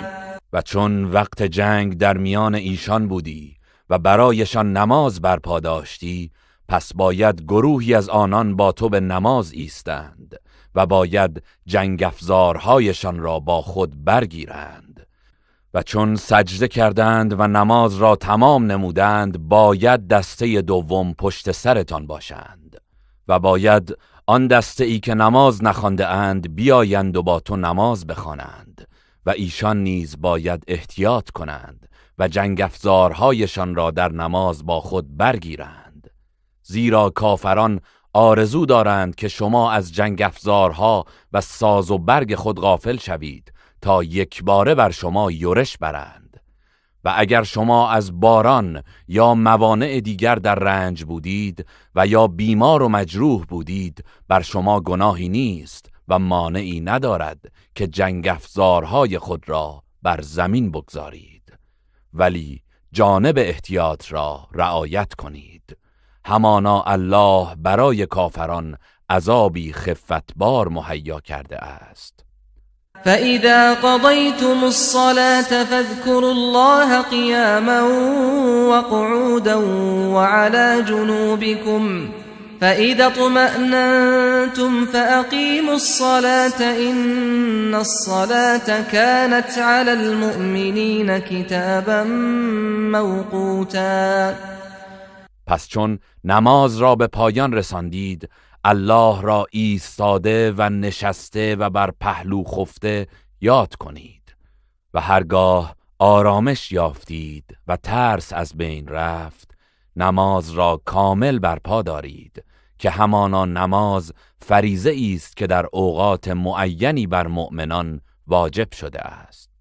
ولا تهنوا في ابتغاء القوم إن تكونوا تألمون فإنهم يألمون كما تألمون وترجون من الله ما لا يرجون وكان الله عليما حكيما. و در تعقیب دشمن سست نشوید. اگر شما رنج میبرید آنان نیز مانند شما رنج میکشند، ولی شما امیدی از الله دارید که آنان ندارند و الله دانای حکیم است. إنا أنزلنا إليك الكتاب بالحق لتحكم بين الناس بما أراك الله ولا تكن للخائنين خصيما. یقینا این کتاب را به حق بر تو نازل کردیم تا به آنچه الله به تو آموخته در میان مردم داوری کنی و مدافع خائنان مباش. واستغفر الله إن الله كان غفورا رحيما. و از الله آمرزش بخواه، به راستی که الله آمرزنده مهربان است. ولا تجادل عن الذين يختانون أنفسهم إن الله لا يحب من كان خوانا أثيما. و از کسانی که به خود خیانت می کنند دفاع مکن، یقینا الله خیانتکاران گنهکار را دوست ندارد. يستخفون من الناس ولا يستخفون من الله وهو معهم إذ يبيتون ما لا يرضى من القول وكان الله بما يعملون محيطا. آنها زشتکاری های خود را از مردم پنهان می دارند، ولی نمی توانند چیزی را از الله پنهان بدارند، چرا که او در زمانی که شبانه سخنان ناپسند می گویند و چاره اندیشی می کنند همراه آنان است و الله به آنچه انجام می دهند احاطه دارد. ها أنتم هؤلاء جادلتم عنهم في الحياة الدنيا فمن يجادل الله عنهم يوم القيامة أم من يكون عليهم وكيلا. هان، شما کسانی هستید که در زندگی دنیا از آنان دفاع کردید، پس کیست که در روز قیامت در برابر الله از آنان دفاع کند؟ یا چه کسی است که حمایتگر و مدافع ایشان باشد؟ ومن يعمل سوءا أو يظلم نفسه ثم يستغفر الله يجد الله غفورا رحيما. و هر کس کار بدی کند یا بر خویشتن ستم ورزد سپس از الله آمرزش بخواهد، الله را آمرزنده مهربان خواهد یافت. ومن يكسب إثما فإنما يكسبه على نفسه وكان الله عليما حكيما. و هر کس گناهی مرتکب شود پس تنها به زیان خیش چنین کرده است و الله دانای حکیم است. ومن يكسب خطيئة أو إثما ثم يرم به بريئا فقد احتمل بهتانا وإثما مبينا. و هر کس خطا یا گناهی مرتکب شود سپس شخص بیگناهی را به آن متهم کند، قطعاً بار بهتان و گناه آشکاری را بر دوش گرفته است. ولولا فضل الله عليك ورحمته لهم طائفة منهم أن يضلوك وما يضلون إلا أنفسهم وما يضرونك من شيء وأنزل الله عليك الكتاب والحكمة وعلمك ما لم تكن تعلم وكان فضل الله عليك عظيما. و اگر فضل الله و رحمتش شامل حال تو نبود، گروهی از آنان قصد داشتند که گمراهت کنند، ولی جز خودشان کسی را گمراه نمی سازند و هیچ زیانی به تو نمیرسانند و الله کتاب و حکمت بر تو نازل کرد و آنچه را نمیدانستی به تو آموخت و فضل الله بر تو همیشه بزرگ بوده است. لا خیر فی کثیر من نجواهم الا من امر بصدقة او معروف او اصلاح بین الناس ومن يفعل ذلك ابتغاء مرضات الله فسوف نؤتيه اجرا عظیما.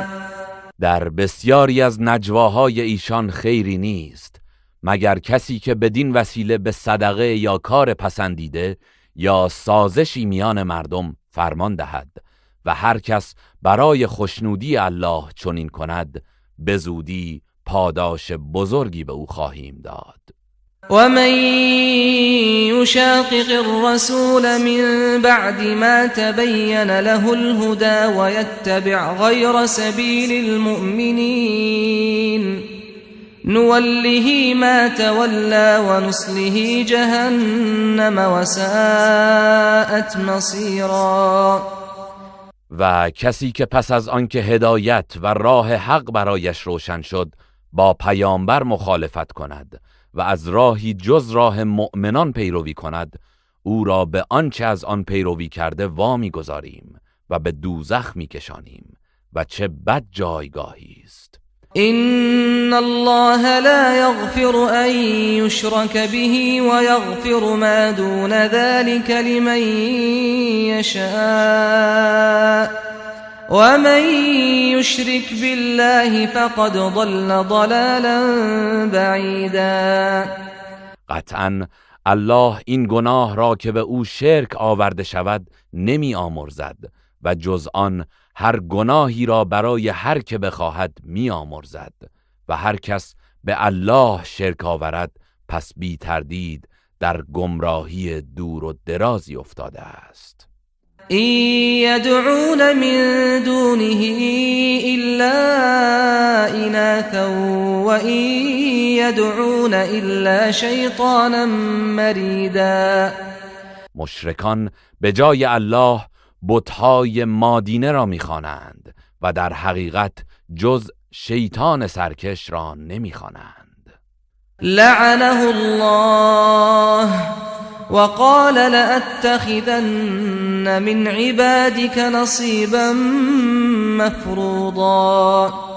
همان که الله او را از رحمت خیش دور ساخت و او گفت از بندگان تو سهمی معین برخواهم گرفت. ولأضلنهم ولأمنينهم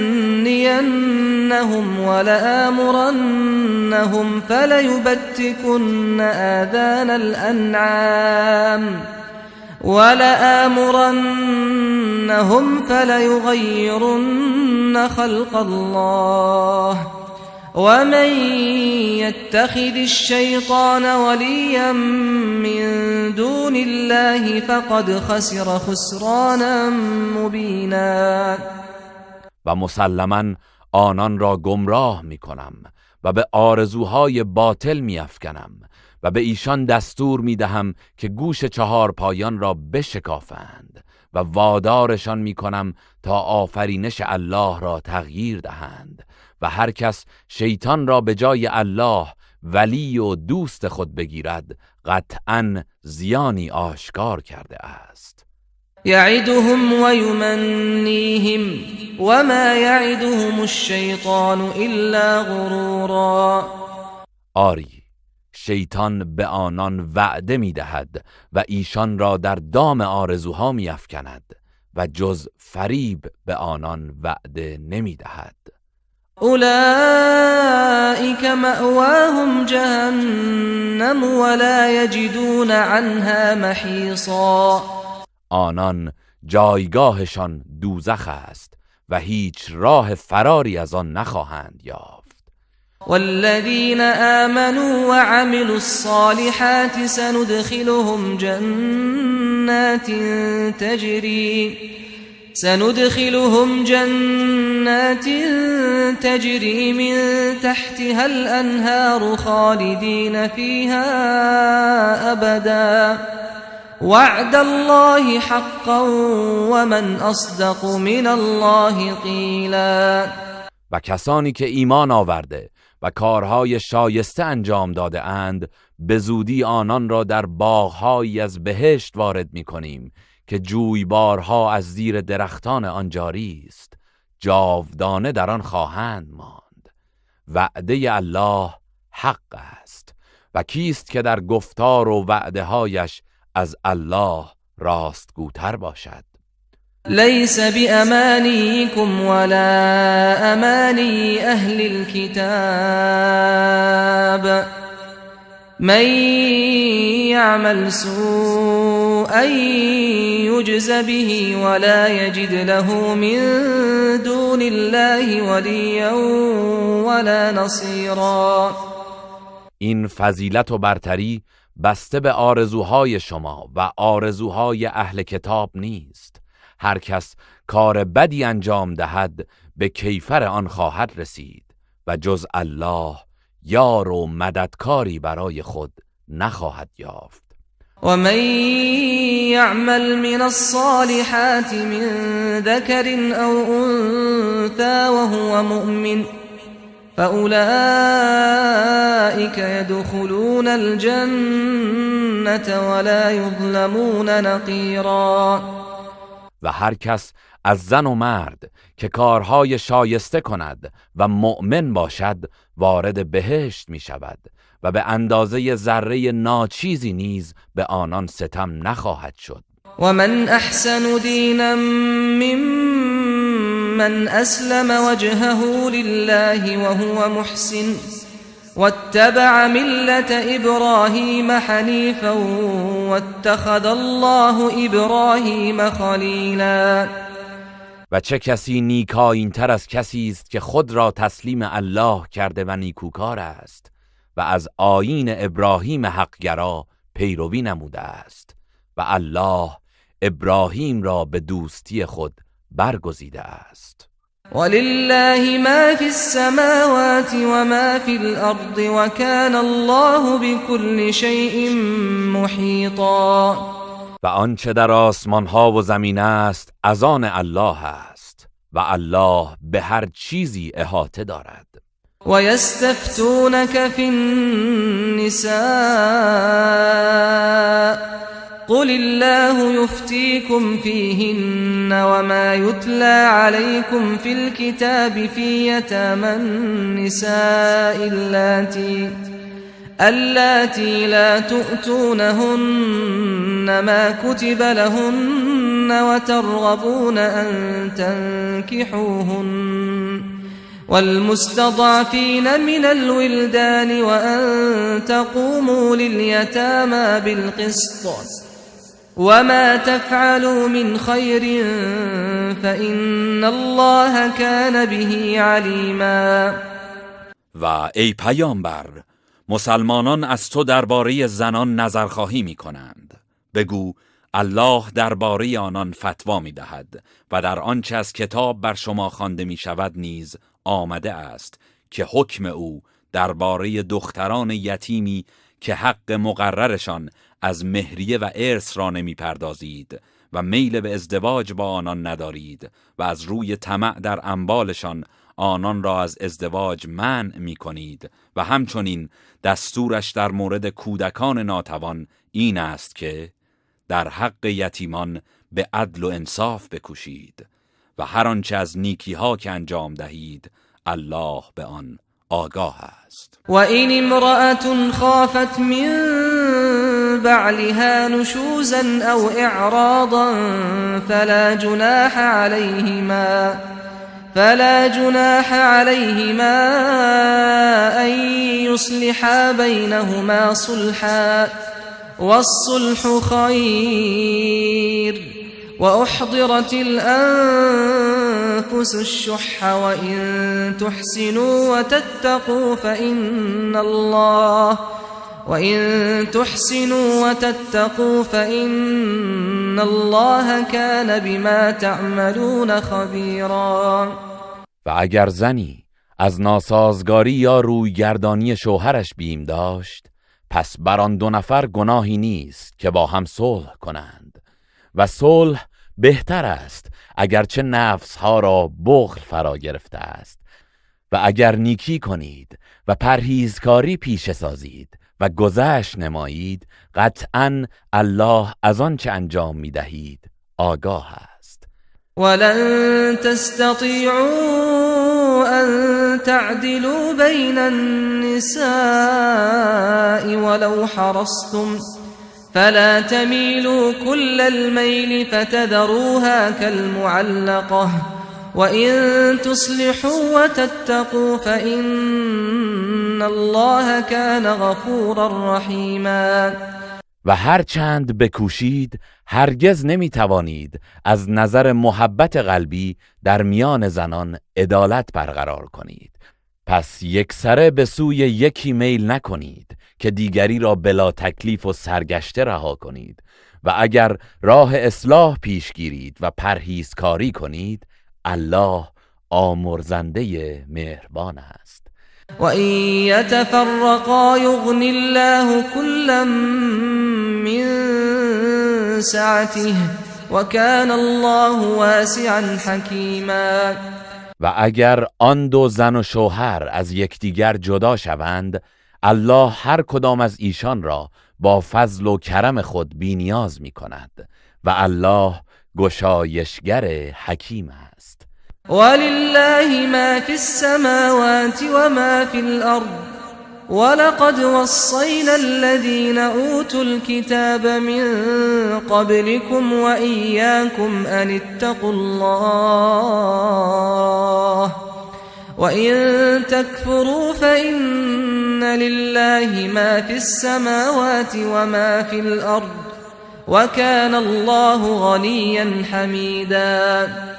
و آنچه در آسمان ها و زمین است از آن الله است و ما به کسانی که پیش از شما کتاب آسمانی به ایشان داده شد و نیز به شما سفارش کردیم که از الله پروا کنید و یکتا پرست باشید و اگر کافر شدید بدانید که آنچه در آسمان ها و زمین است از آن الله است و الله بی‌نیاز و ستوده است.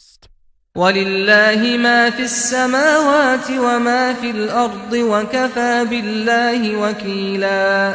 و آنچه در آسمان ها و زمین است از آن الله است و الله برای کارسازی کافی است.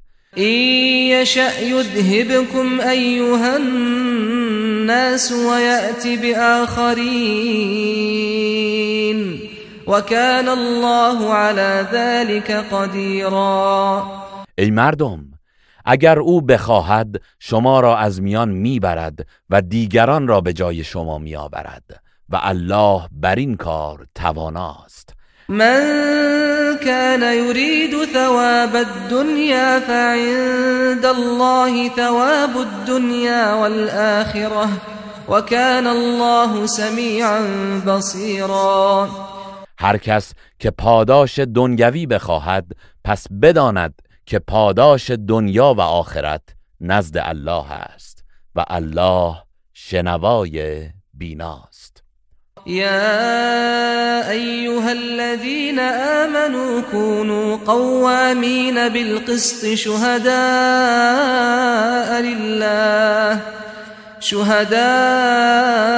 لله ولو على أنفسكم أو الوالدين والأقربين إن يكن غنيا أو فقيرا فالله أولى بهما فلا تتبعوا الهوى أن تعدلوا وإن تلوا أو تعرضوا فإن الله كان بما تعملون خبيرا. ای کسانی که ایمان آورده اید، بر پادارنده عدالت باشید و برای الله شهادت دهید. اگرچه به زیان خود شما یا پدر و مادر و نزدیکان شما باشد. اگر یکی از دو طرف دعوا توانگر یا نیازمند باشد، باز الله به آن دو نفر از شما سزاوارتر است. پس از هوای نفس پیروی نکنید که از حق منحرف می‌شوید، و اگر زبان را بگردانید و حق را تحریف کنید یا از اظهار حق خودداری نمایید، مسلماً الله به آنچه انجام می‌دهید آگاه است. یا ایها الذین آمنوا بالله ورسوله والكتاب الذي نزل على رسوله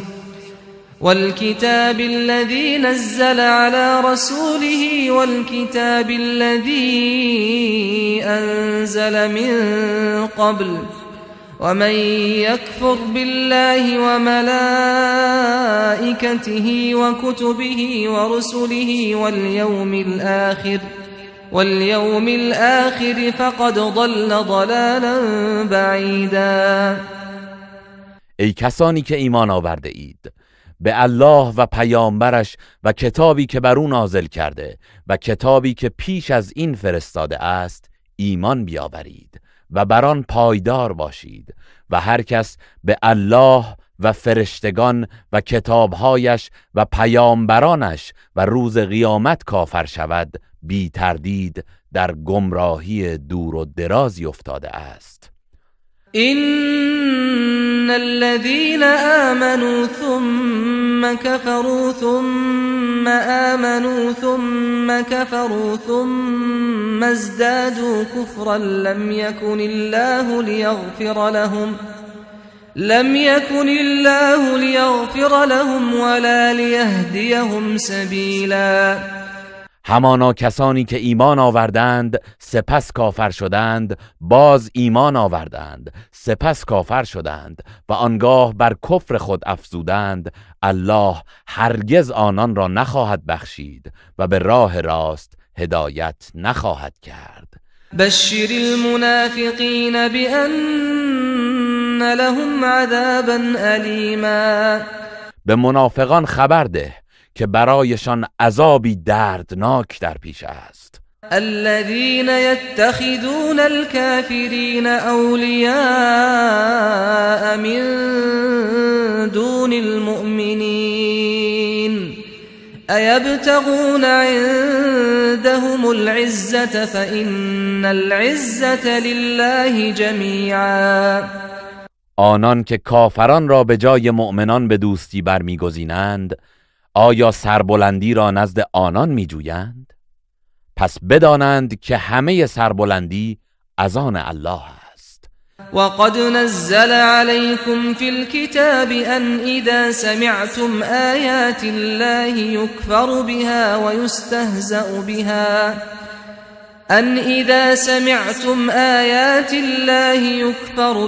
ويستهزأ بها فلا تقعدوا معهم حتى يخوضوا في حديث غيره إنكم إذا مثلهم إن الله جامع المنافقين والكافرين في جهنم جميعا. و مسلماً الله در قرآن این حکم را بر شما نازل کرده که چون شنیدید افرادی آیات الله را انکار می کنند و آن را به ریشخند می گیرند، با آنان ننشینید تا به سخن دیگری بپردازند، و اگر با آنان بنشینید در این صورت قطعاً شما نیز همانند آنان خواهید بود. همانا الله همه منافقان و کافران را در دوزخ گرد می آورد.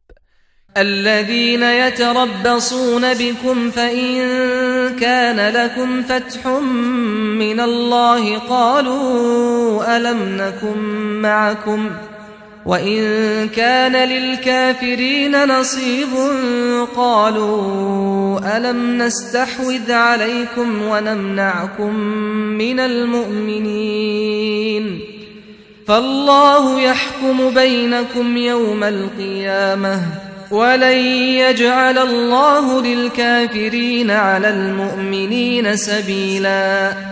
کسانی که همواره انتظار میکشند و مراقب شما هستند، اگر پیروزی و فتحی از جانب الله نصیبتان گردد میگویند مگر ما با شما نبودیم؟ و اگر بهره ای نصیب کافران گردد به آنان میگویند مگر ما پشتیبانتان نبودیم و شما را از آسیب مؤمنان باز نداشتیم؟ پس الله در روز قیامت میان شما داوری میکند و الله هرگز برای کافران راهی به زیان مؤمنان قرار نداده است. إن المنافقين يخادعون الله وهو خادعهم وإذا قاموا إلى الصلاة قاموا كسالى يراءون الناس ولا يذكرون الله إلا قليلا. بی تردید منافقان میخواهند به الله نیرنگ بزنند و حالان که الله به آنان به جزای عملشان نیرنگ میزند و چون به نماز برخیزند با سستی و کاهلی برمیخیزند و با مردم ریاکاری میکنند و الله را جز اندکی یاد نمیکنند. مذبذبین بین ذلك لا اله هؤلاء ولا اله هؤلاء ومن يضلل الله فلن تجد له سبیلا. منافقان بین این دو گروه مؤمنان و کافران سرگشته اند، نه با اینانند و نه با آنان، و هر کس را که الله گمراه کند راهی برای هدایت او نخواهی یافت. يا أيها الذين آمنوا لا تتخذوا الكافرين أولياء من دون المؤمنين أتريدون أن تجعلوا لله عليكم سلطانا مبينا. ای کسانی که ایمان آورده اید، کافران را به جای مؤمنان دوستان خود نگیرید. آیا می‌خواهید با این کار برای الله دلیل آشکاری علیه خود پدید آورید؟ إن المنافقين في الدرك الأسفل من النار ولن تجد لهم نصيرا. همانا منافقان در فروترین درجات دوزخند و هرگز یاوری برایشان نخواهی یافت. إلا الذين تابوا وأصلحوا واعتصموا بالله وأخلصوا دينهم لله فأولئك مع المؤمنين وسوف يؤتي الله المؤمنين أجرا عظيما. مگر آنان که توبه کردند و جبران و اصلاح نمودند و به الله تمسک جستند و دین خود را برای الله خالص گرداندند، پس اینان با مؤمنان خواهند بود و الله به زودی مؤمنان را پاداش بزرگی خواهد داد. ما يفعل الله بعذابكم إن شكرتم وآمنتم وكان الله شاكرا عليما. اگر شکر کنید و ایمان آورید، الله چه نیازی به مجازات شما دارد و الله شکرگزار داناست. لا يحب الله الجهر بالسوء من القول إلا من ظلم وكان الله سميعا عليما.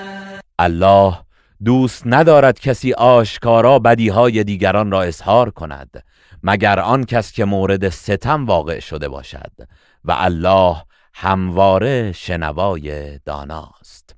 إن تبدوا خيرا أو تخفوه أو تعفو عن سوء فإن الله كان عفوا قديرا. اگر کار نیک را آشکار یا پنهان کنید یا از بدی و ستمی که به شما رسیده گذشت نمایید، پس بدانید که الله آمرزنده تواناست. إن الذين يكفرون بالله ورسله ويريدون أن يفرقوا بين الله ورسله ويقولون نؤمن ببعض ونكفر ببعض ويريدون أن يتخذوا بين ذلك سبیلا. کسانی که به الله و پیامبرانش کفر می‌ورزند و می‌خواهند میان الله و پیامبران او جدایی اندازند و میگویند ما به بعضی ایمان داریم و بعضی را انکار می‌کنیم و می‌خواهند میان این دو راهی برای خود اختیار کنند. أولئك هم الكافرون حقا وأعتدنا للكافرين عذابا مهینا. آنان در حقیقت کافرند و ما برای کافران عذابی خفتبار آماده کرده ایم. والذين آمنوا بالله ورسله ولم يفرقوا بين أحد منهم أولئك سوف يؤتيهم أجورهم وكان الله غفورا رحيما. و کسانی که به الله و پیامبرانش ایمان آورده و میان هیچ کدام از آنان فرق نمیگذارند، به زودی الله پاداش آنان را عطا می کند و الله آمرزنده مهربان است. يسألك أهل الكتاب أن تنزل عليهم كتابا من السماء فقد سألوا موسى أكبر من ذلك فقالوا أرنا الله جهرة فأخذتهم الصاعقة بظلمهم ثم اتخذوا العجل من بعد ما جاءتهم البينات فعفونا عن ذلك وآتينا موسى سلطانا مبینا. اهل کتاب از تو میخواهند که برایشان به یک باره از آسمان کتابی نازل کنی. بدان که از موسی درخواستی عجیبتر کردند و گفتند الله را آشکارا به ما نشان بده. آنگاه به خاطر درخواست ناحقشان صاعقه مرگ آنان را فرو گرفت. آنگاه چون الله آنان را از نو زنده کرد، پس از آنکه دلایل آشکار برایشان آمد گوساله پرستی کردند و از این گناهشان نیز درگذشتیم و به موسی حجتی آشکار بخشیدیم. ورفعنا فوقهم الطور بميثاقهم وقلنا لهم ادخلوا الباب سجدا وقلنا لهم لا تعدوا في السبت وأخذنا منهم ميثاقا غليظا. و به خاطر گرفتن پیمان از ایشان کوه طور را بر فراز ایشان برافراشتیم و به آنان گفتیم فروتنانه از این دروازه بیت المقدس داخل شوید و نیز به آنان گفتیم حرمت شنبه را نشکنید و از صید ماهی دست بکشید و از آنان پیمان محکمی گرفتیم. فبما نقضهم ميثاقهم وكفرهم بآيات الله وقتلهم الأنبياء بغير حق وقولهم قلوبنا غلف بل طبع الله عليها بكفرهم فلا يؤمنون إلا قليلا. پس به سزای پیمان شکنیشان و انکارشان نسبت به آیات الله و کشتار ناحق آنان از انبیا و گفتارشان که دلهای ما پوشیده در غلاف است لعنتشان کردیم، بلکه الله به خاطر کفرشان بر دلهایشان مهر زده و در نتیجه جز شماری اندک از ایشان ایمان نمی آورند. وبكفرهم وقولهم على مريم بهتانا عظيما. و نیز به سزای کفرشان و آن تهمت بزرگی که به مریم زدند. وقولهم إنا قتلنا المسيح عيسى ابن مريم رسول الله وما قتلوه وما صلبوه ولكن شبه لهم وإن الذين اختلفوا فيه لفي شك منه ما لهم به من علم إلا اتباع الظن وما قتلوه یقینا. و نیز به خاطر این سخنشان که ما مسیح عیسی پسر مریم پیامبر الله را کشتیم، در حالی که نه او را کشتند و نه به دار آویختند، ولی امر بر آنان مشتبه شد و کسانی که درباره او اختلاف کردند قطعاً در مورد آن دچار شک شده اند و هیچ علمی بدان ندارند جز آن که از گمان پیروی می کنند و یقیناً او را نکشتند. بل رفعه الله إليه وكان الله عزیزا حکیما. بلکه الله او را به سوی خود بالا برد و الله شکست ناپذیر حکیم است. وَإِن مِّنْ أَهْلِ الْكِتَابِ إِلَّا لَيُؤْمِنَنَّ بِهِ قَبْلَ مَوْتِهِ وَيَوْمَ الْقِيَامَةِ يَكُونُ عَلَيْهِمْ شَهِيدًا. و کسی از اهل کتاب نیست مگر اینکه قبل از مرگش حتما به او ایمان می آورد و روز قیامت وی نیز بر آنان گواه خواهد بود. فبظلم من الذين هادوا حرمنا عليهم طيبات أحلت لهم وبصدهم عن سبيل الله كثيرا. پس به سزای ستمی که از یهودیان سر زد و به سبب آنکه مردم را بسیار از راه الله باز داشتند، چیزهای پاکیزه‌ای را که برایشان حلال بود بر ایشان حرام کردیم. وأخذهم الربا وقد نهوا عنه وأكلهم أموال الناس بالباطل وأعتدنا للكافرين منهم عذابا أليما. و نیز به سبب ربا گرفتنشان با آنکه از آن نهی شده بودند و اینکه مال مردم را به ناروا می‌خوردند و ما برای کافران آنان عذابی دردناک مهیا کرده ایم. لكن الراسخون في العلم منهم والمؤمنون يؤمنون بما أنزل إليك وما أنزل من قبلك والمقيمين الصلاة والمؤتون الزكاة والمؤمنون بالله واليوم الآخر أولئك سنؤتيهم أجرا عظيما. ولی از میان ایشان راسخان در علم و مؤمنان به آنچه بر تو و پیش از تو نازل شده است ایمان دارند، به ویژه نمازگزاران و زکات دهندگان و مؤمنان به الله و روز بازپسین، به اینان به زودی پاداش بزرگی خواهیم داد. إنا أوحينا إليك كما أوحينا إلى نوح والنبيين من بعده وأوحينا إلى إبراهيم وإسماعيل وإسحاق ويعقوب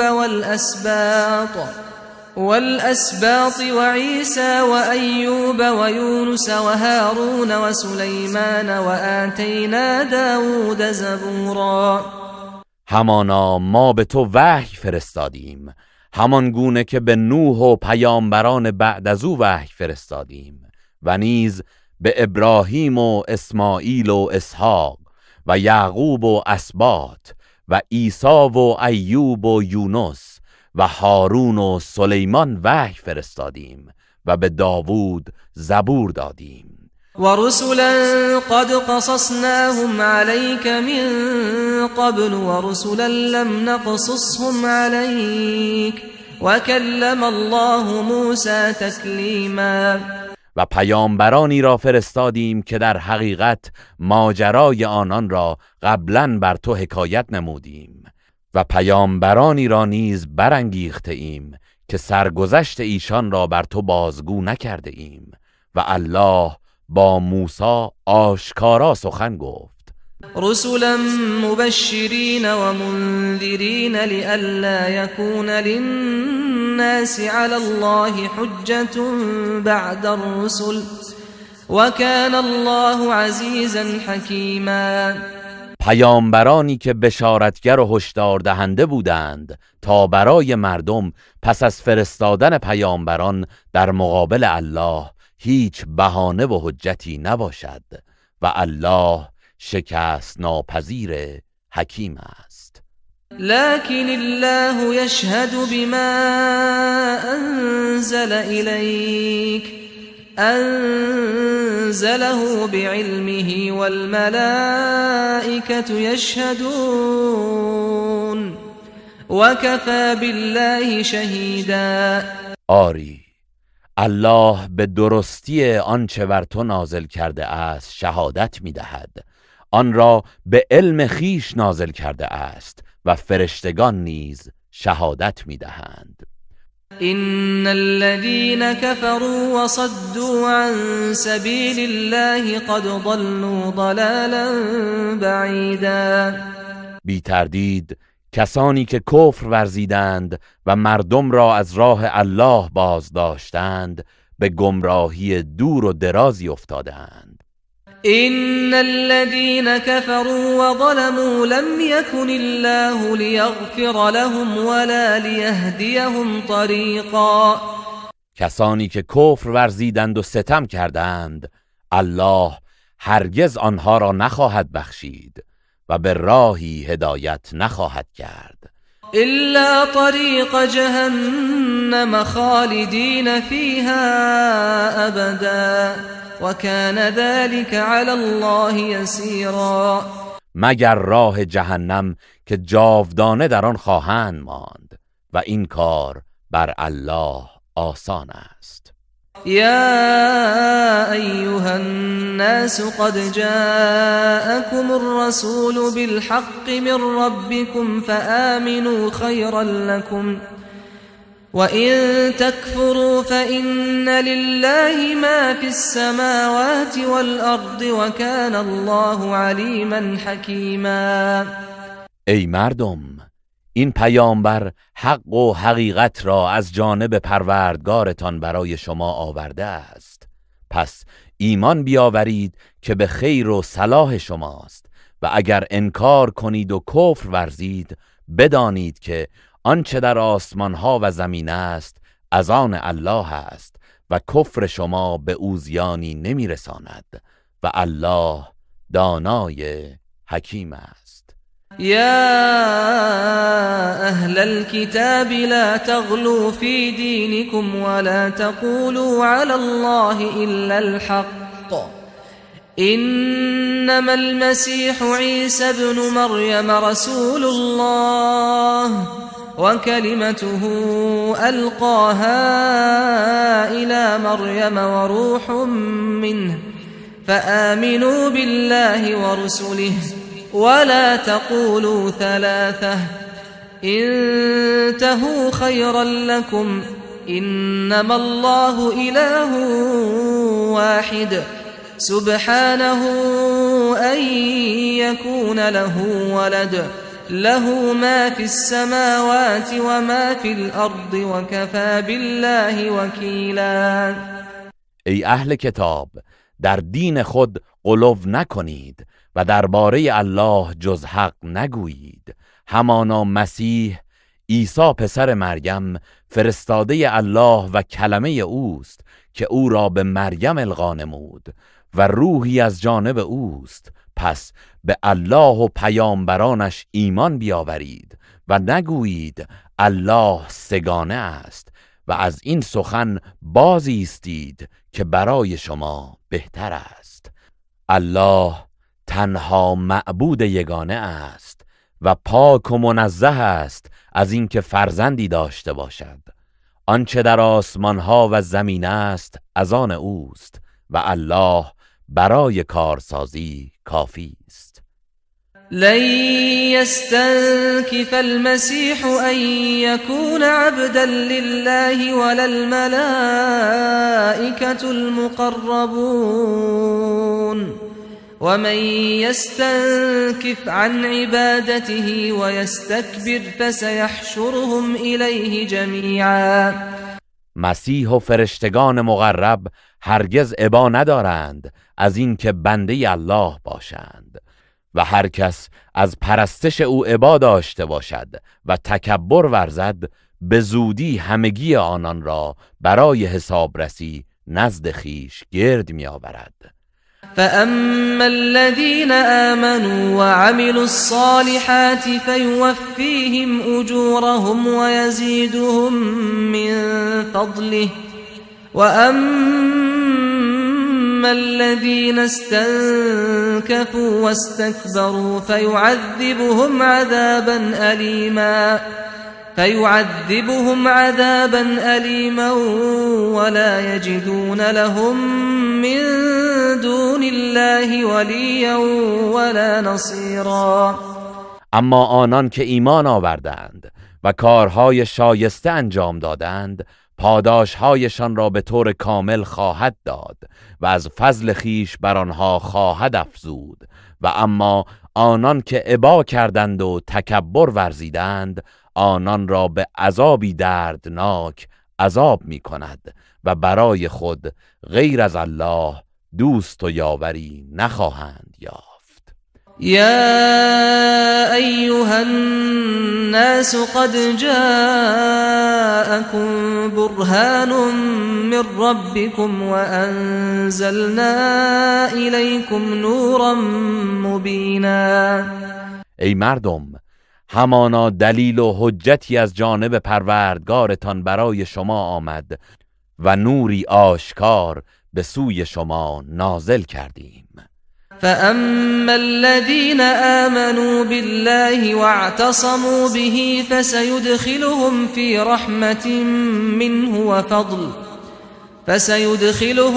رحمة منه وفضل ويهديهم إليه صراطا مستقيما. اما آنان که به الله ایمان آوردند و به قرآن تمسک جستند به زودی همه را در رحمت و فضل خود وارد خواهد کرد و به راهی راست به سوی خیش رهنمون می گردد.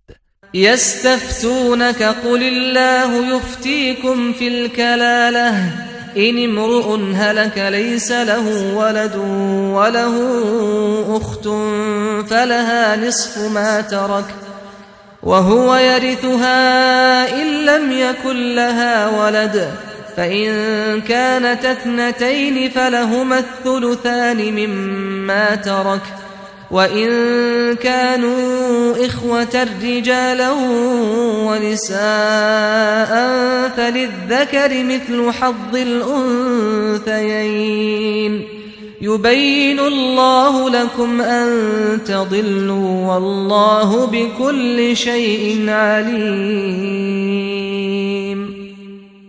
ای پیامبر، درباره نحوه تقسیم میراث کسی که وفات کرده و فرزند و پدری از خود به جای نگذاشته است از تو میپرسند. بگو الله در مورد کلاله برایتان حکم صادر می کند. اگر مردی وفات کرد و فرزندی نداشت و دارای خواهری بود نصف ترکه از آن اوست و اگر زنی درگذرد و برادری داشته باشد در صورتی که فرزند نداشته باشد آن مرد همه ترکه را از او به ارث میبرد و اگر دو خواهر یا بیشتر از متوفا باقی بماند 2/3 اموال را به ارث میبرند و اگر برادران و خواهران با هم باشند هر مردی به اندازه سهم 2 زن ارث میبرد. الله احکام را برایتان روشن میسازد تا گمراه نشوید و در تقسیم ارث راه خطا نروید و الله از هر چیزی آگاه است.